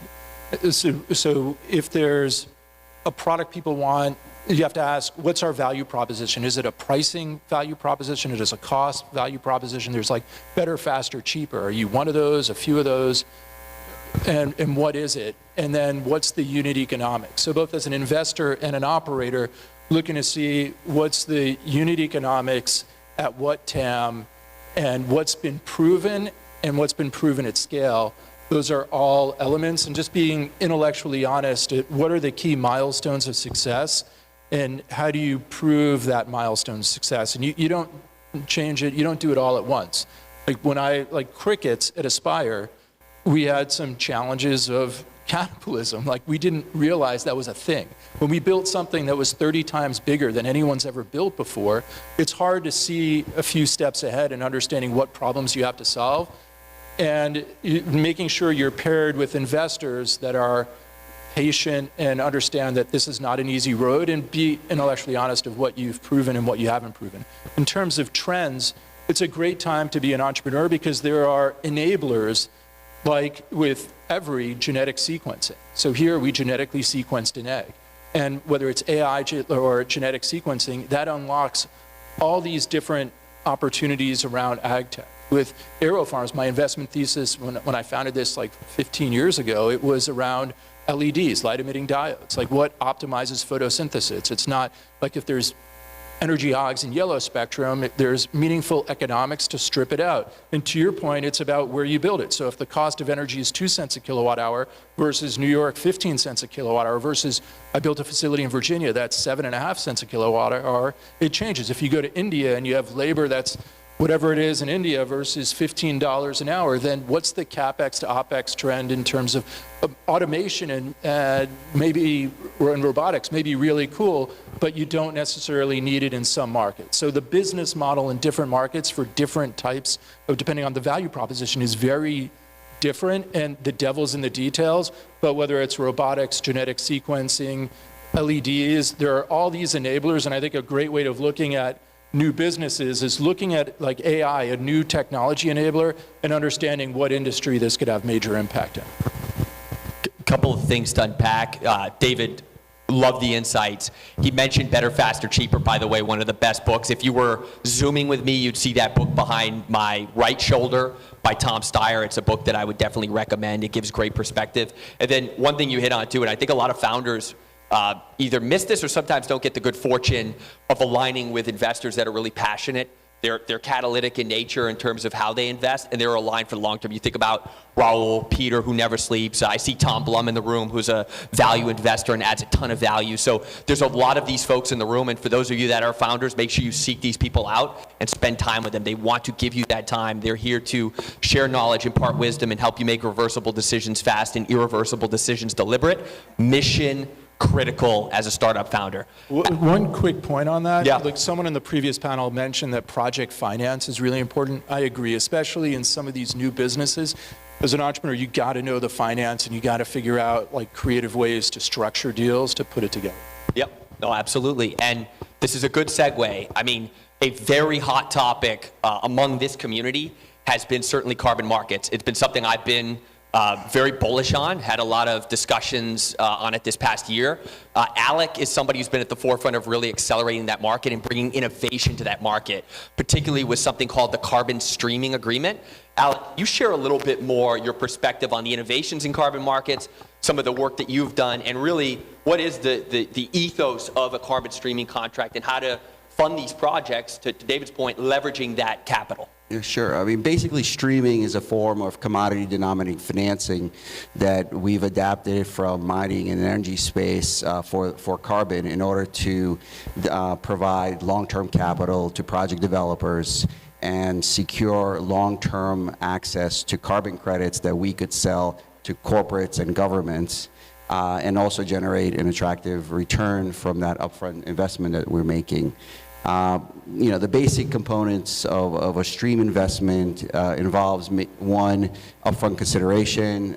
You're making an upfront payment that is then in exchange for securing rights to all or a portion of the carbon credits, usually for the entire project life from that project. The project developer then is using this upfront payment to construct, implement, and operate the project. They are obligated to deliver those credits to the streamer once the credits are issued, and then the streamer goes out, sells those credits on a spot or forward basis, and shares back a portion of the revenues with the project developer. I would say the couple of key benefits of the streaming structure: one, it's flexibility. You're basically creating an obligation to deliver a percentage of credits. It's not a fixed payment obligation, so if there's problems with delays in issuance or the project generates less credits, the project developer is not usually not on the hook for that. Two, it's non-dilutive, and the streamer is not involved in operations, so you don't lose control of the project. And three, it aligns incentives. The streamer is incentivized to sell the credits for the highest possible price, and the project developer participates in that, in those higher prices or in that revenue stream. It's a pivotal instrument that's emerged. One place highly recommend as well to kind of check out some of this stuff is a place called CDR.FYI if you want to understand some of the companies that are engaging in these agreements. Some of them are in the room today and are playing a very big role in pre-purchases and really helping to get that upfront capital to these projects. And without the work of Alec, his team, and many others, a lot of the projects that we scream from the top of our lungs and kind of highlight, hey, this is a real use case because investors want to see this, would not be possible. So Alec, huge thanks to you and your team for driving that forward. Now, Evergreen Innovation Platform, we need these in spades. To implement these programs, you need to be close to the ground because you have big operations. Peter talked a lot about the big institutions. Obviously, at Grain, we've been very fortunate to have a corporate venture capitalist, Schneider Electric, as one of our investors. But you also need the smaller play in the communities. Daniela, we talked a little bit. You're doing a lot in communities, particularly to help farmers. Talk to us about the platform, how you're engaging, and in particular, how people in the audience can be involved and how they could maybe give the elevator pitch back to their communities in different parts of the world that want to engage with your platform. Yeah, thank you. I just want to connect really quickly to some of the things that were said because, one of the largest CDR projects that were biochar actually in India for smallholder farmers with Varaha and Google. Yeah, one of the biggest projects, and it was all about the smallholder farmers, which is very rare. And it's really important for me to stress this because at the end of the day, the smallholder farmers, we're talking about 94% of farms in the world, okay? Farmers in the world, under 5 hectares. In India, we're talking about much smaller farms in our case where we operate. And we operate in a very unique model. We have a partnership, and I co-founded the company with 2 nonprofits. One's expertise is in smallholder farmer livelihood, strengthening smallholder farmer livelihood, creating local entrepreneurs that are village-level businesses that are supporting their communities on the ground. Local entrepreneurs, they own their own business. The foundation only facilitate, mentor, and give the needed expertise on the ground. The second partner that I co-founded the company with is actually Milken Innovation Center. The first one was Syngenta Foundation for Sustainable Agriculture. The second, Milken Innovation Center, their expertise is in financial modeling for impact and development. Again, the importance of understanding how we can model these things to transition from nonprofit or what is more commonly discussed in the nonprofit sector to a business-minded conversation and prepare them for real investors, for venture capital investors in some cases, project finance in more cases, but really be the players that are able to be the bridge between the startups and the innovations that exist globally and this specific market. Because it's not really an easily addressable market for a startup. It's usually low on their priorities, and it's fair. Their venture capital investors are not looking for, even if it's 1 million farmers, that's not the market that they're looking for. Even within India, investors in agriculture are investing very little in on-farm solutions. So we decided to say, all right, we're focusing on them. And now how do we build the pipeline and how do we build the innovation process backwards from that? So if we're catering to farmers, and I have to say we don't do variety breeding, but we do anything from soil preparation and testing all the way to post-harvest processing and food loss. Again, anything that we can link directly to the smallholder.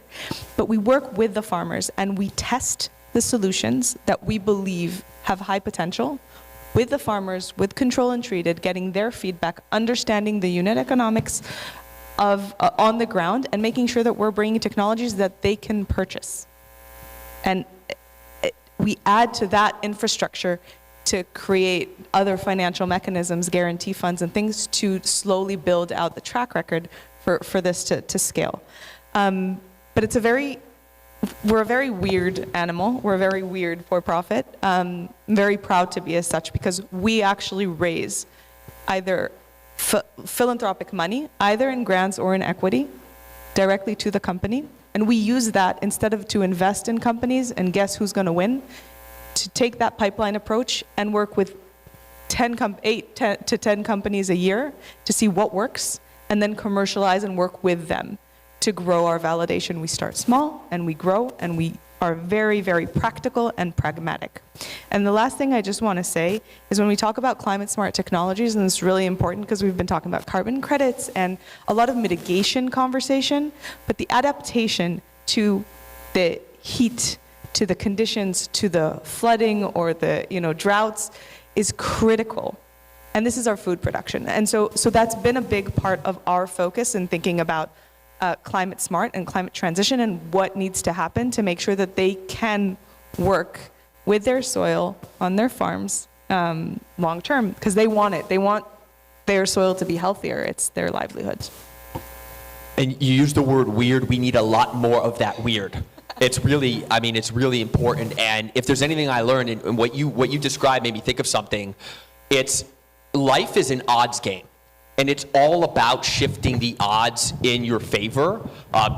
When Asim had this vision originally, it's how do we shift the narrative and bring people together to improve the odds we can do these projects. And what you've described is helping people shift the odds. And that's what, at the end of the day, what made us quit our jobs to start our business. When you see enough pain and you realize that there's struggle to defend this thesis around the business model and all these other pieces, it's really important. You have to lean in. You have to lean in and do something about it. And to what Raul said, and Kat's talked a lot about, is storytelling. The role of helping tell the story as well. We've got some storytellers in the room. We've got a producer, an HBO acclaimed producer in the front row. We have to bring the storytelling element to the table to move the chains forward. So really appreciate all the work that you're doing, Daniela. And again, we need it. We need it in spades. Now let's shift a little bit to the topic that's really been dominant in entrepreneurial circles, particularly when pitching and having discussions with VCs, family offices, and others, is really around the role of AI.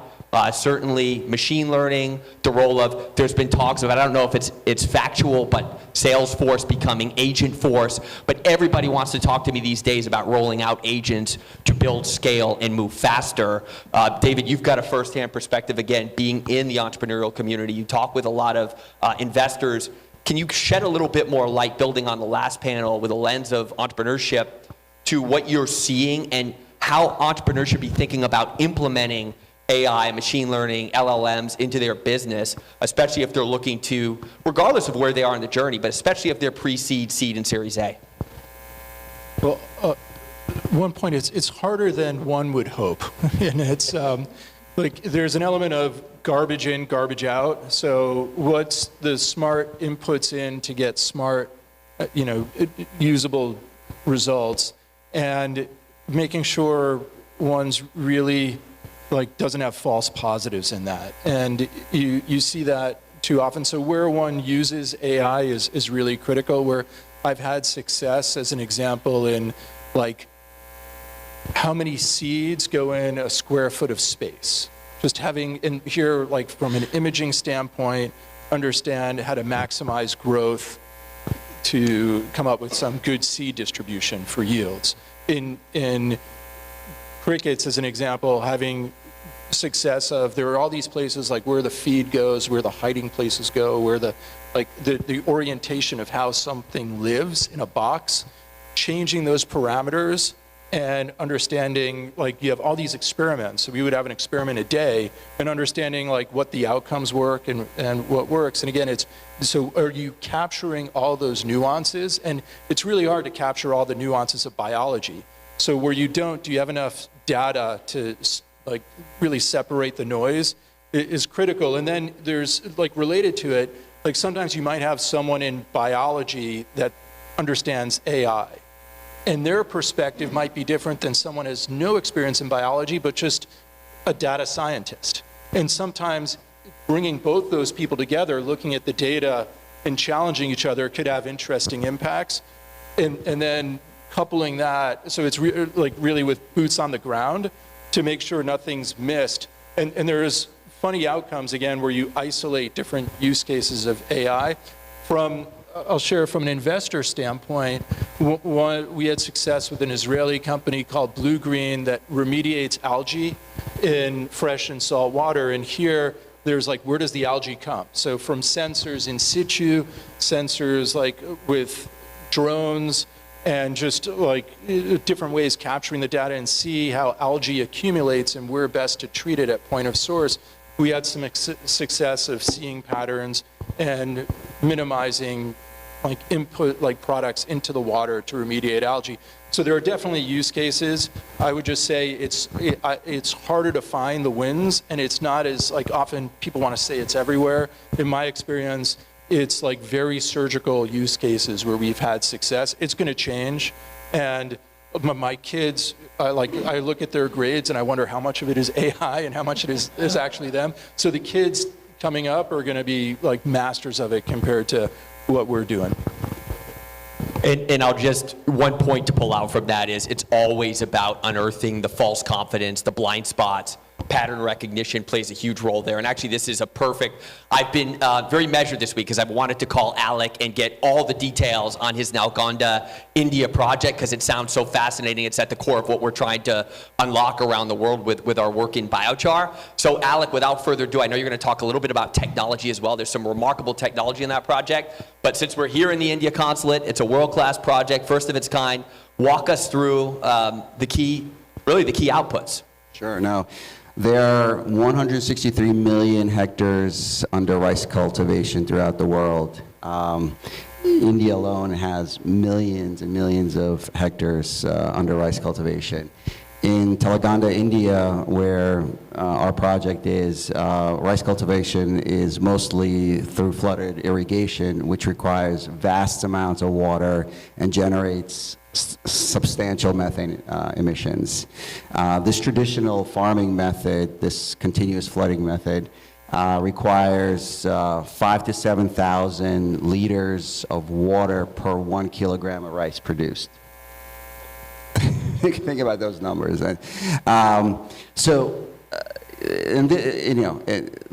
This problem is really what our project development partner, Core Carbon X, was looking to address, and developed this alternate wetting and drying. Two projects located in Nalgonda and Suryapat districts in 2022.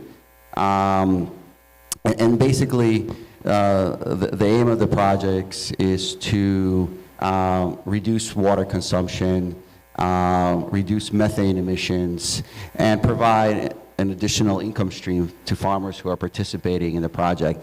It's the trifecta, right? That's what got me excited and interested in these things. I come from a commodity background. I'm always looking at kind of at the supply curve. I want to be in the first quartile of producers. This project is low cost to implement, relatively low cost. It could be quickly done, or we thought it was going to be quickly done until we ran into dealing with the standards.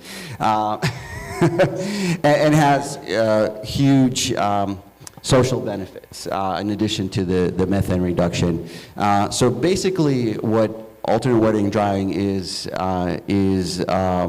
water management technique that alternates between wetting and drying, which basically controls the water levels in the soil and reduces methane emissions by decreasing the anaerobic decomposition in soil. So it allows oxygen into the soil, which decreases the anaerobic decomposition. And basically, we've been we've put up the risk capital, we've invested $2.4 million. Core Carbon X has done an amazing job of basically, up to this point, rolling over 30,000 farmers, covering just a little bit more over 30,000 hectares. The project was launched in 2022. We had to wait a very long time to complete registration on Verra, who halted the methodology because of problems with these similar types of projects in China. There were some bad actors there. But luckily, just last month, these two projects were the first to complete registration on Verra, and now are going through verification and will be are expected to start issuing credits in July. One of the innovative things, and I don't know if you want me to get into the kind of the satellite MRV, or is it? I would say put a quick plug to it. Right. No, make a quick, because it's fascinating and it aligns with what we saw at the beginning, and then Daniela is gonna pick it up from there because it feeds into that. And I should note, Peter's had a smile the whole time. This is a kind of big scalable project that gets him excited. So give us the plug on the tech, So and real then we'll quick, go to we've Daniela. partnered, CCX partnered with Carbon Farm, which is basically a satellite MRV company.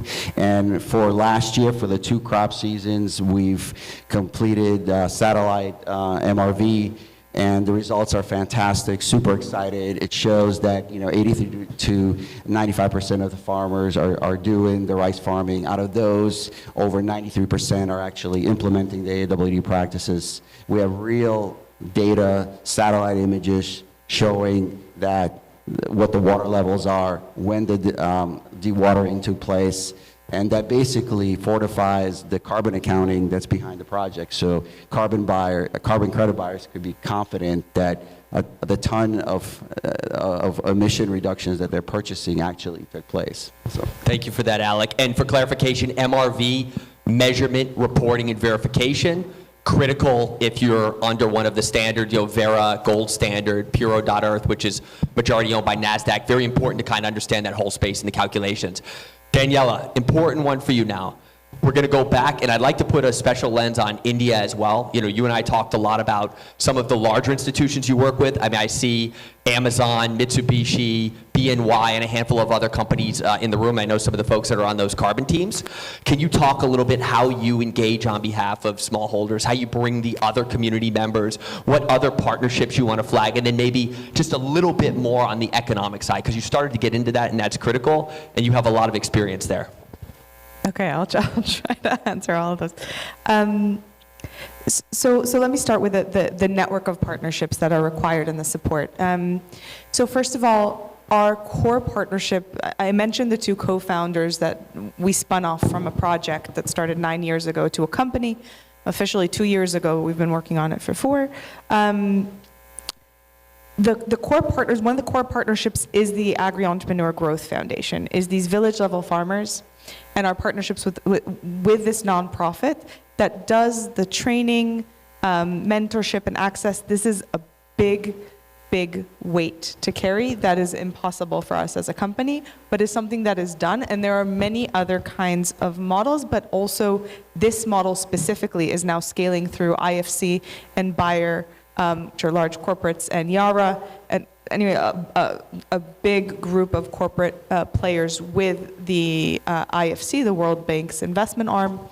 They are now scaling this model of local entrepreneurs to a global academy to train local entrepreneurs all over the world, or all over the global south primarily.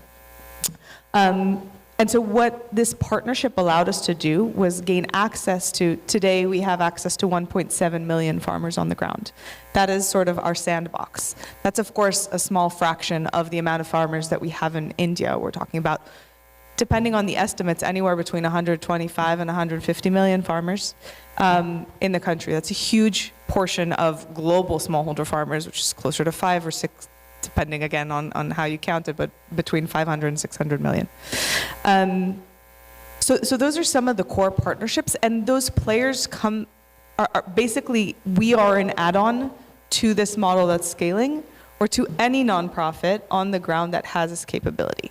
Now, today, where we are today, we are raising capital ourselves, so we're not able to leverage all of the partnerships, but we have 2 new partnerships that we're signing this year for additional states in India, so we will effectively have presence in most of the states in the country for the validation work.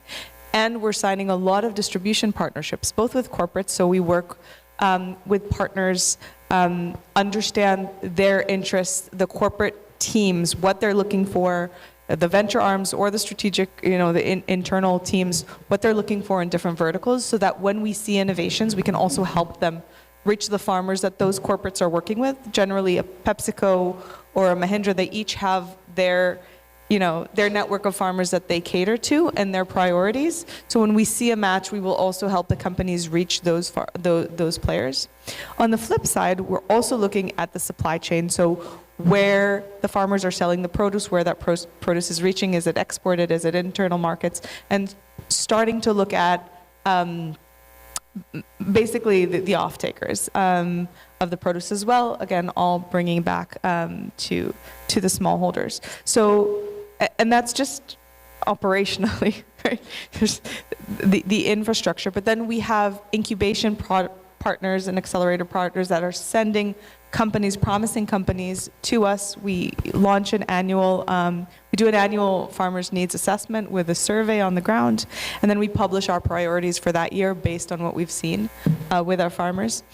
And we reach out to the incubators, the IITs, the players within India. By the way, most of our portfolio is local Indian companies. But also to international players that have focused specifically in the agriculture space. And we stay primarily in the agriculture space. So bringing in the corporates, and then, again, learning and knowing our investor network, what they're looking for, what stages they're interested in. And once we have enough of a track record with the company that I can say, listen, this is what we've tested, here are the reports, here's what we're seeing, we go with that to the corporates that are interested, but also to the investors that are interested. And there's value in that relationship that we've been working and validating these technologies on our dollar, reducing the risk for the startups to work in this market. So we cover those costs instead of investing in companies directly. We put the right resources into them. And then bringing them to the investors and being able to showcase, in many cases, like a year, 2 years of experience with the entrepreneurs, potential of initial dynamics of sales and what it looks like in the market. And that also allows the companies to go to their board and say, look, we sort of invested a little bit of effort in this option of the Indian market, of a smallholder Indian market specifically.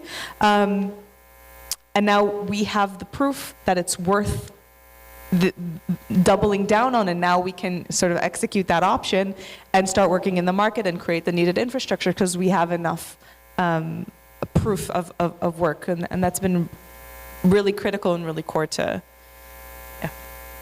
Exciting. And Danielle, I can tell you, without incubation and the proper processes, we and many startups in the room wouldn't be here where we are. So the services you're providing are really critical. Now what we're going to do is we're opening it up to a couple of questions. While I ask you, please take a mic and stand up with your question.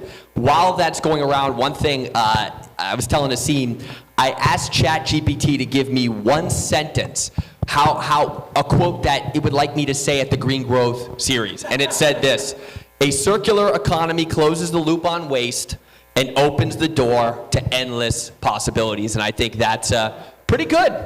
Makes a lot of sense. So I couldn't have said it better myself. Questions, if we could pass around the mic. We've got time for, I think, 2, Asim said.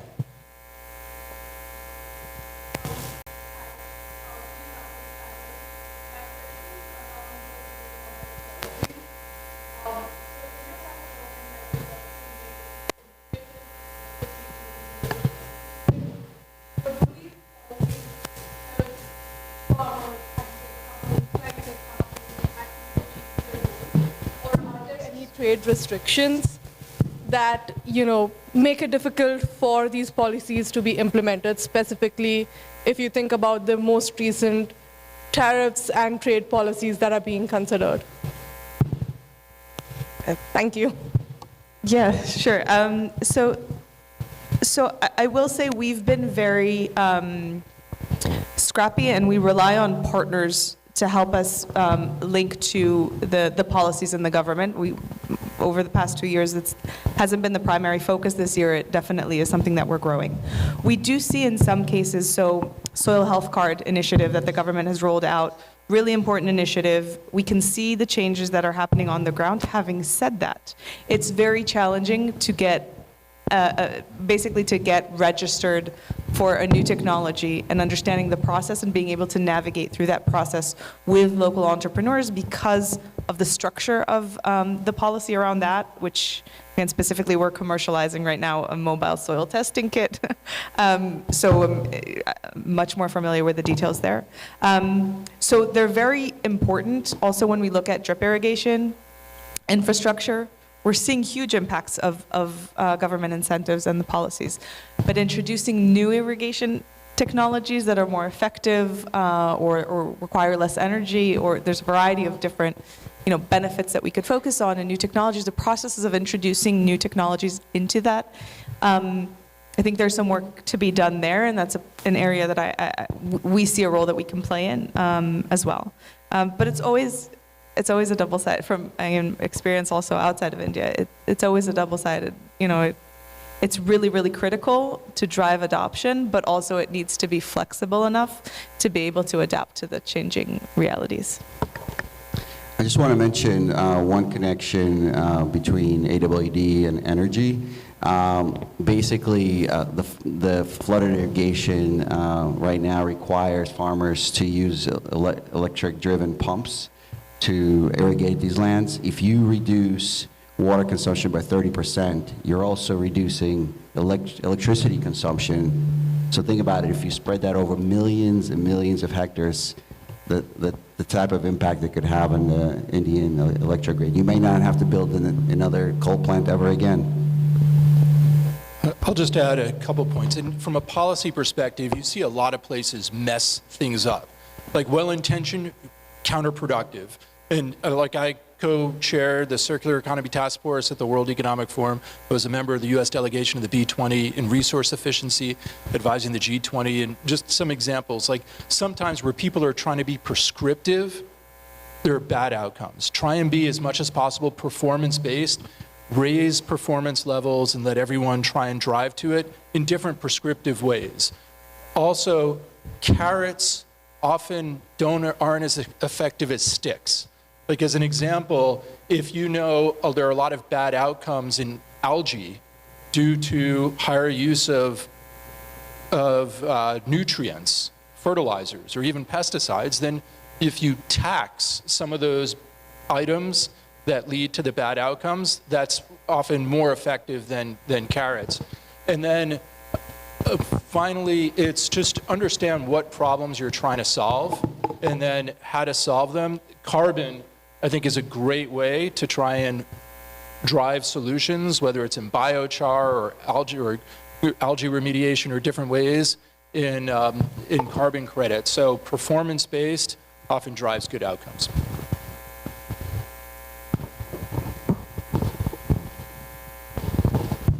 Hi, I actually had a question for the panel, but just to comment on your inquiry, domestically, India produces about 17% of its own fuel. The drilling is just commenced in the Ganges Valley, as you know. I think Indian Oil and ONGC are drilling there, and drilling will commence in the Brahmaputra Valley too, because obviously those are fairly important sedimentary basins from that point of view. And the other one is Andaman Islands. They'll be drilling around the Andaman Islands. That's obviously something over time that the panel might consider. The other piece is ethanol is about 12%. So roughly around 25 to 29%, but ethanol is regarded as a green energy, okay? So the question I did want to ask the panel, because no matter what you are saying, at the end of the day, it all comes down to energy. And you know, and we know, there's a direct correlation between energy and GDP. So the less energy which is consumed, there's less element of the Indian economy actually growing over a period of time. Appreciate your reflection on that. And the other piece is, are you, as part of your green commitment, which is very important and very exciting, also looking at how certain renewables, whether it's hydrogen or whether there are other forms of renewables, how do they play a role in enhancing your vision in what you see on the green side? Thank you. Happy to jump in. So when I look at whether as an operator and an investor looking at energy, it's a cost of goods sold. So whether there's labor, inputs, energy, depreciation, it's all a factor that's part of the analysis of what's the unit economics, what's the gross margin, do you have a business that works? And I look at that separate from energy, like what's the creation. So whether it's solar or renewable or whether it's fossil fuel, there's a cost there.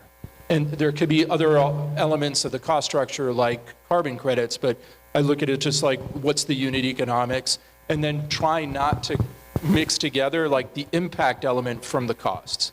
And you don't want to get too ahead of oneself because you might not have a business that works, but it's like at its most elementary stud is what's the unit economics of a kilowatt of energy. And sometimes there's demand generation, demand usage, but from a cost standpoint, and sometimes you could make an investment that reduces the energy load, and whether you make that investment or not depends on whether you're paying 20 cents a kilowatt hour or 5 cents a kilowatt hour. But it's all like very project driven and what's the unit economics. And we do have to wrap, but I would love to take this offline because before my entrepreneurial journey, I was doing private equity for energy as a service. My last project was the microgrid at JFK Terminal 1. The goal there, that terminal could not go down again. We can't have a security risk like Hurricane Sandy. That was the ethos, and then obviously Carlisle came in with the Port Authority and other LPs. We worked on the Montgomery County bus depot. There's a couple folks in the room actually that came from Maryland that are familiar with that project. And again, the thesis behind it, you need forward-thinking communities. Montgomery County is one of the best use cases in the United States. We did a microgrid with them a number of years ago, but a lot of it depends on a willing counterparty and understanding the unit economics. With Terminal 1, it was negotiating a long-term ESA agreement as well was really important in locking that in. But the resilience story and the community story was hyper important. So Asim, thank you first of all to this incredible panel. Magnificent job. And we'll turn it back over to Asim.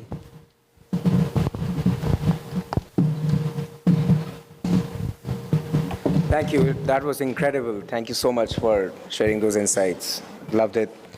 I know that we are going a little bit over, so we are trying to keep it short. I promise you that we will be just ending in the next 10 minutes. So in order to close out the event, we have the Thai team taking over. So that would be delivered by Manjusha, who is the president of Thai New York. She's a gem of a person, a successful entrepreneur, and a mentor to a lot of startups. And then we would have felicitation, which would be done by Craig. Over to you.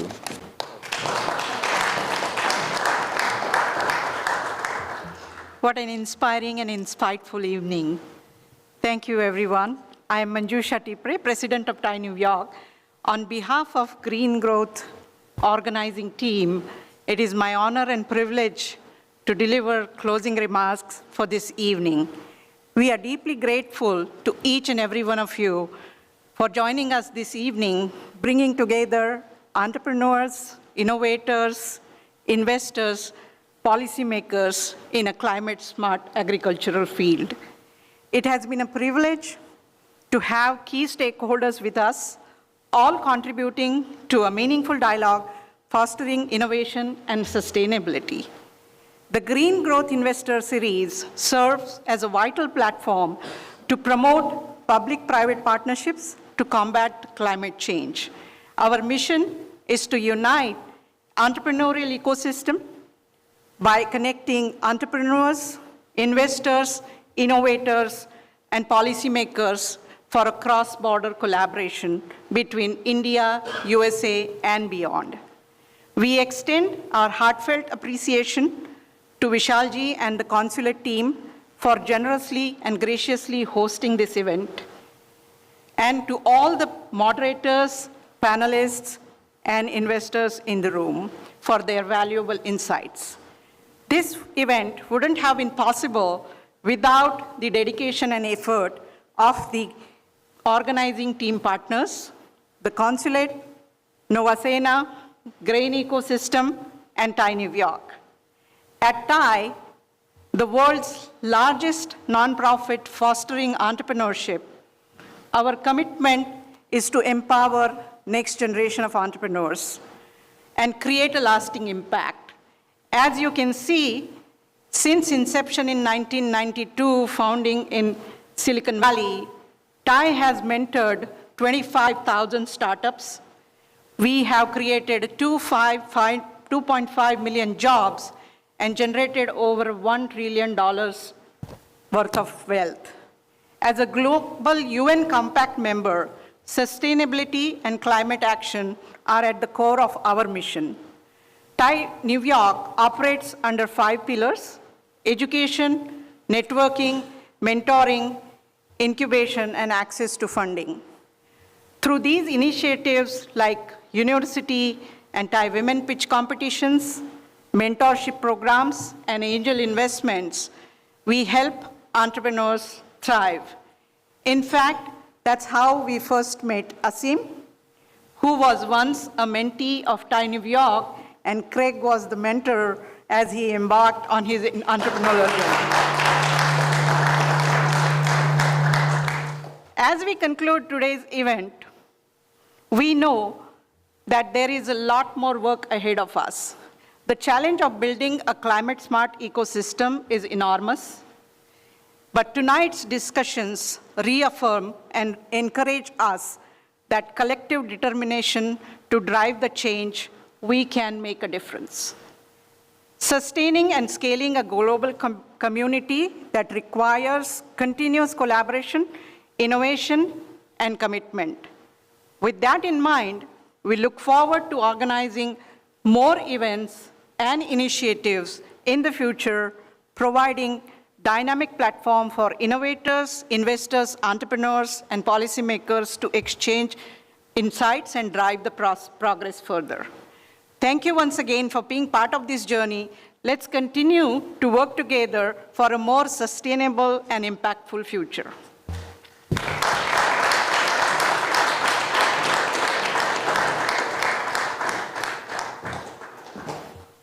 So I'm Craig Abbott. Can everybody hear me there? Yep. Yeah, fine, okay.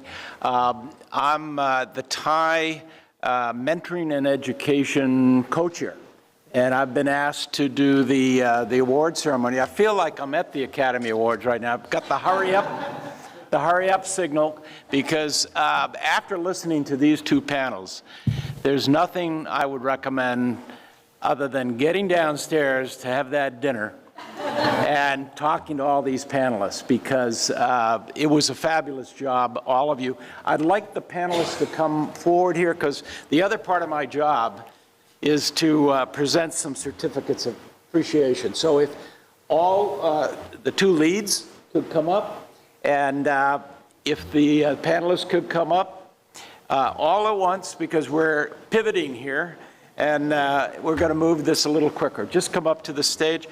And Vishal, I wonder if you could help. Is Vishal still here? I don't see Vishal. Okay, we are going to pivot one more time. Asim, you're going to help with this? Yeah. Okay. So just to continue,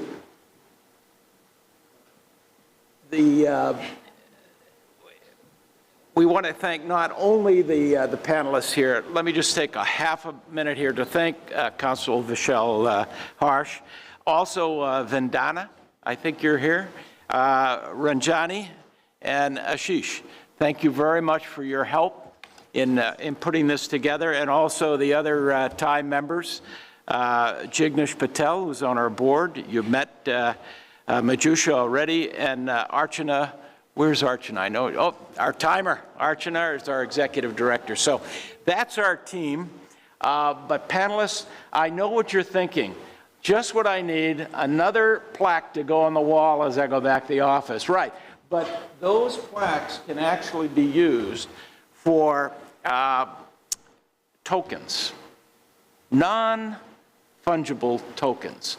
So I'm guessing that every one of you are going to figure out how to make an NFT out of each one of those, and we're going to come back next year and see what you've done with that investment. So thank you again. Round of applause to everybody. Thank you. If you just wait one more second, I also want to thank Asim for everything he has done. Excuse me, closer to the microphone. Is that what you said? Okay. I wanted to thank Asim and his lovely wife, Vanessa, who both helped with this. Vanessa's back in India. They have a young one there. And Vanessa designed all of the artwork for this program, and I think it was fabulous. We're going to give her a round of applause, and we'll see everybody downstairs. And I'm looking forward to seeing you next year when we do this again, because Asim told me he's going back and starting the plans tomorrow on the next program. But thank you all for coming. Boston, thank you for being well represented. Ty Boston's up here as well, or down here as well. And we'll see you downstairs. Thank you very much.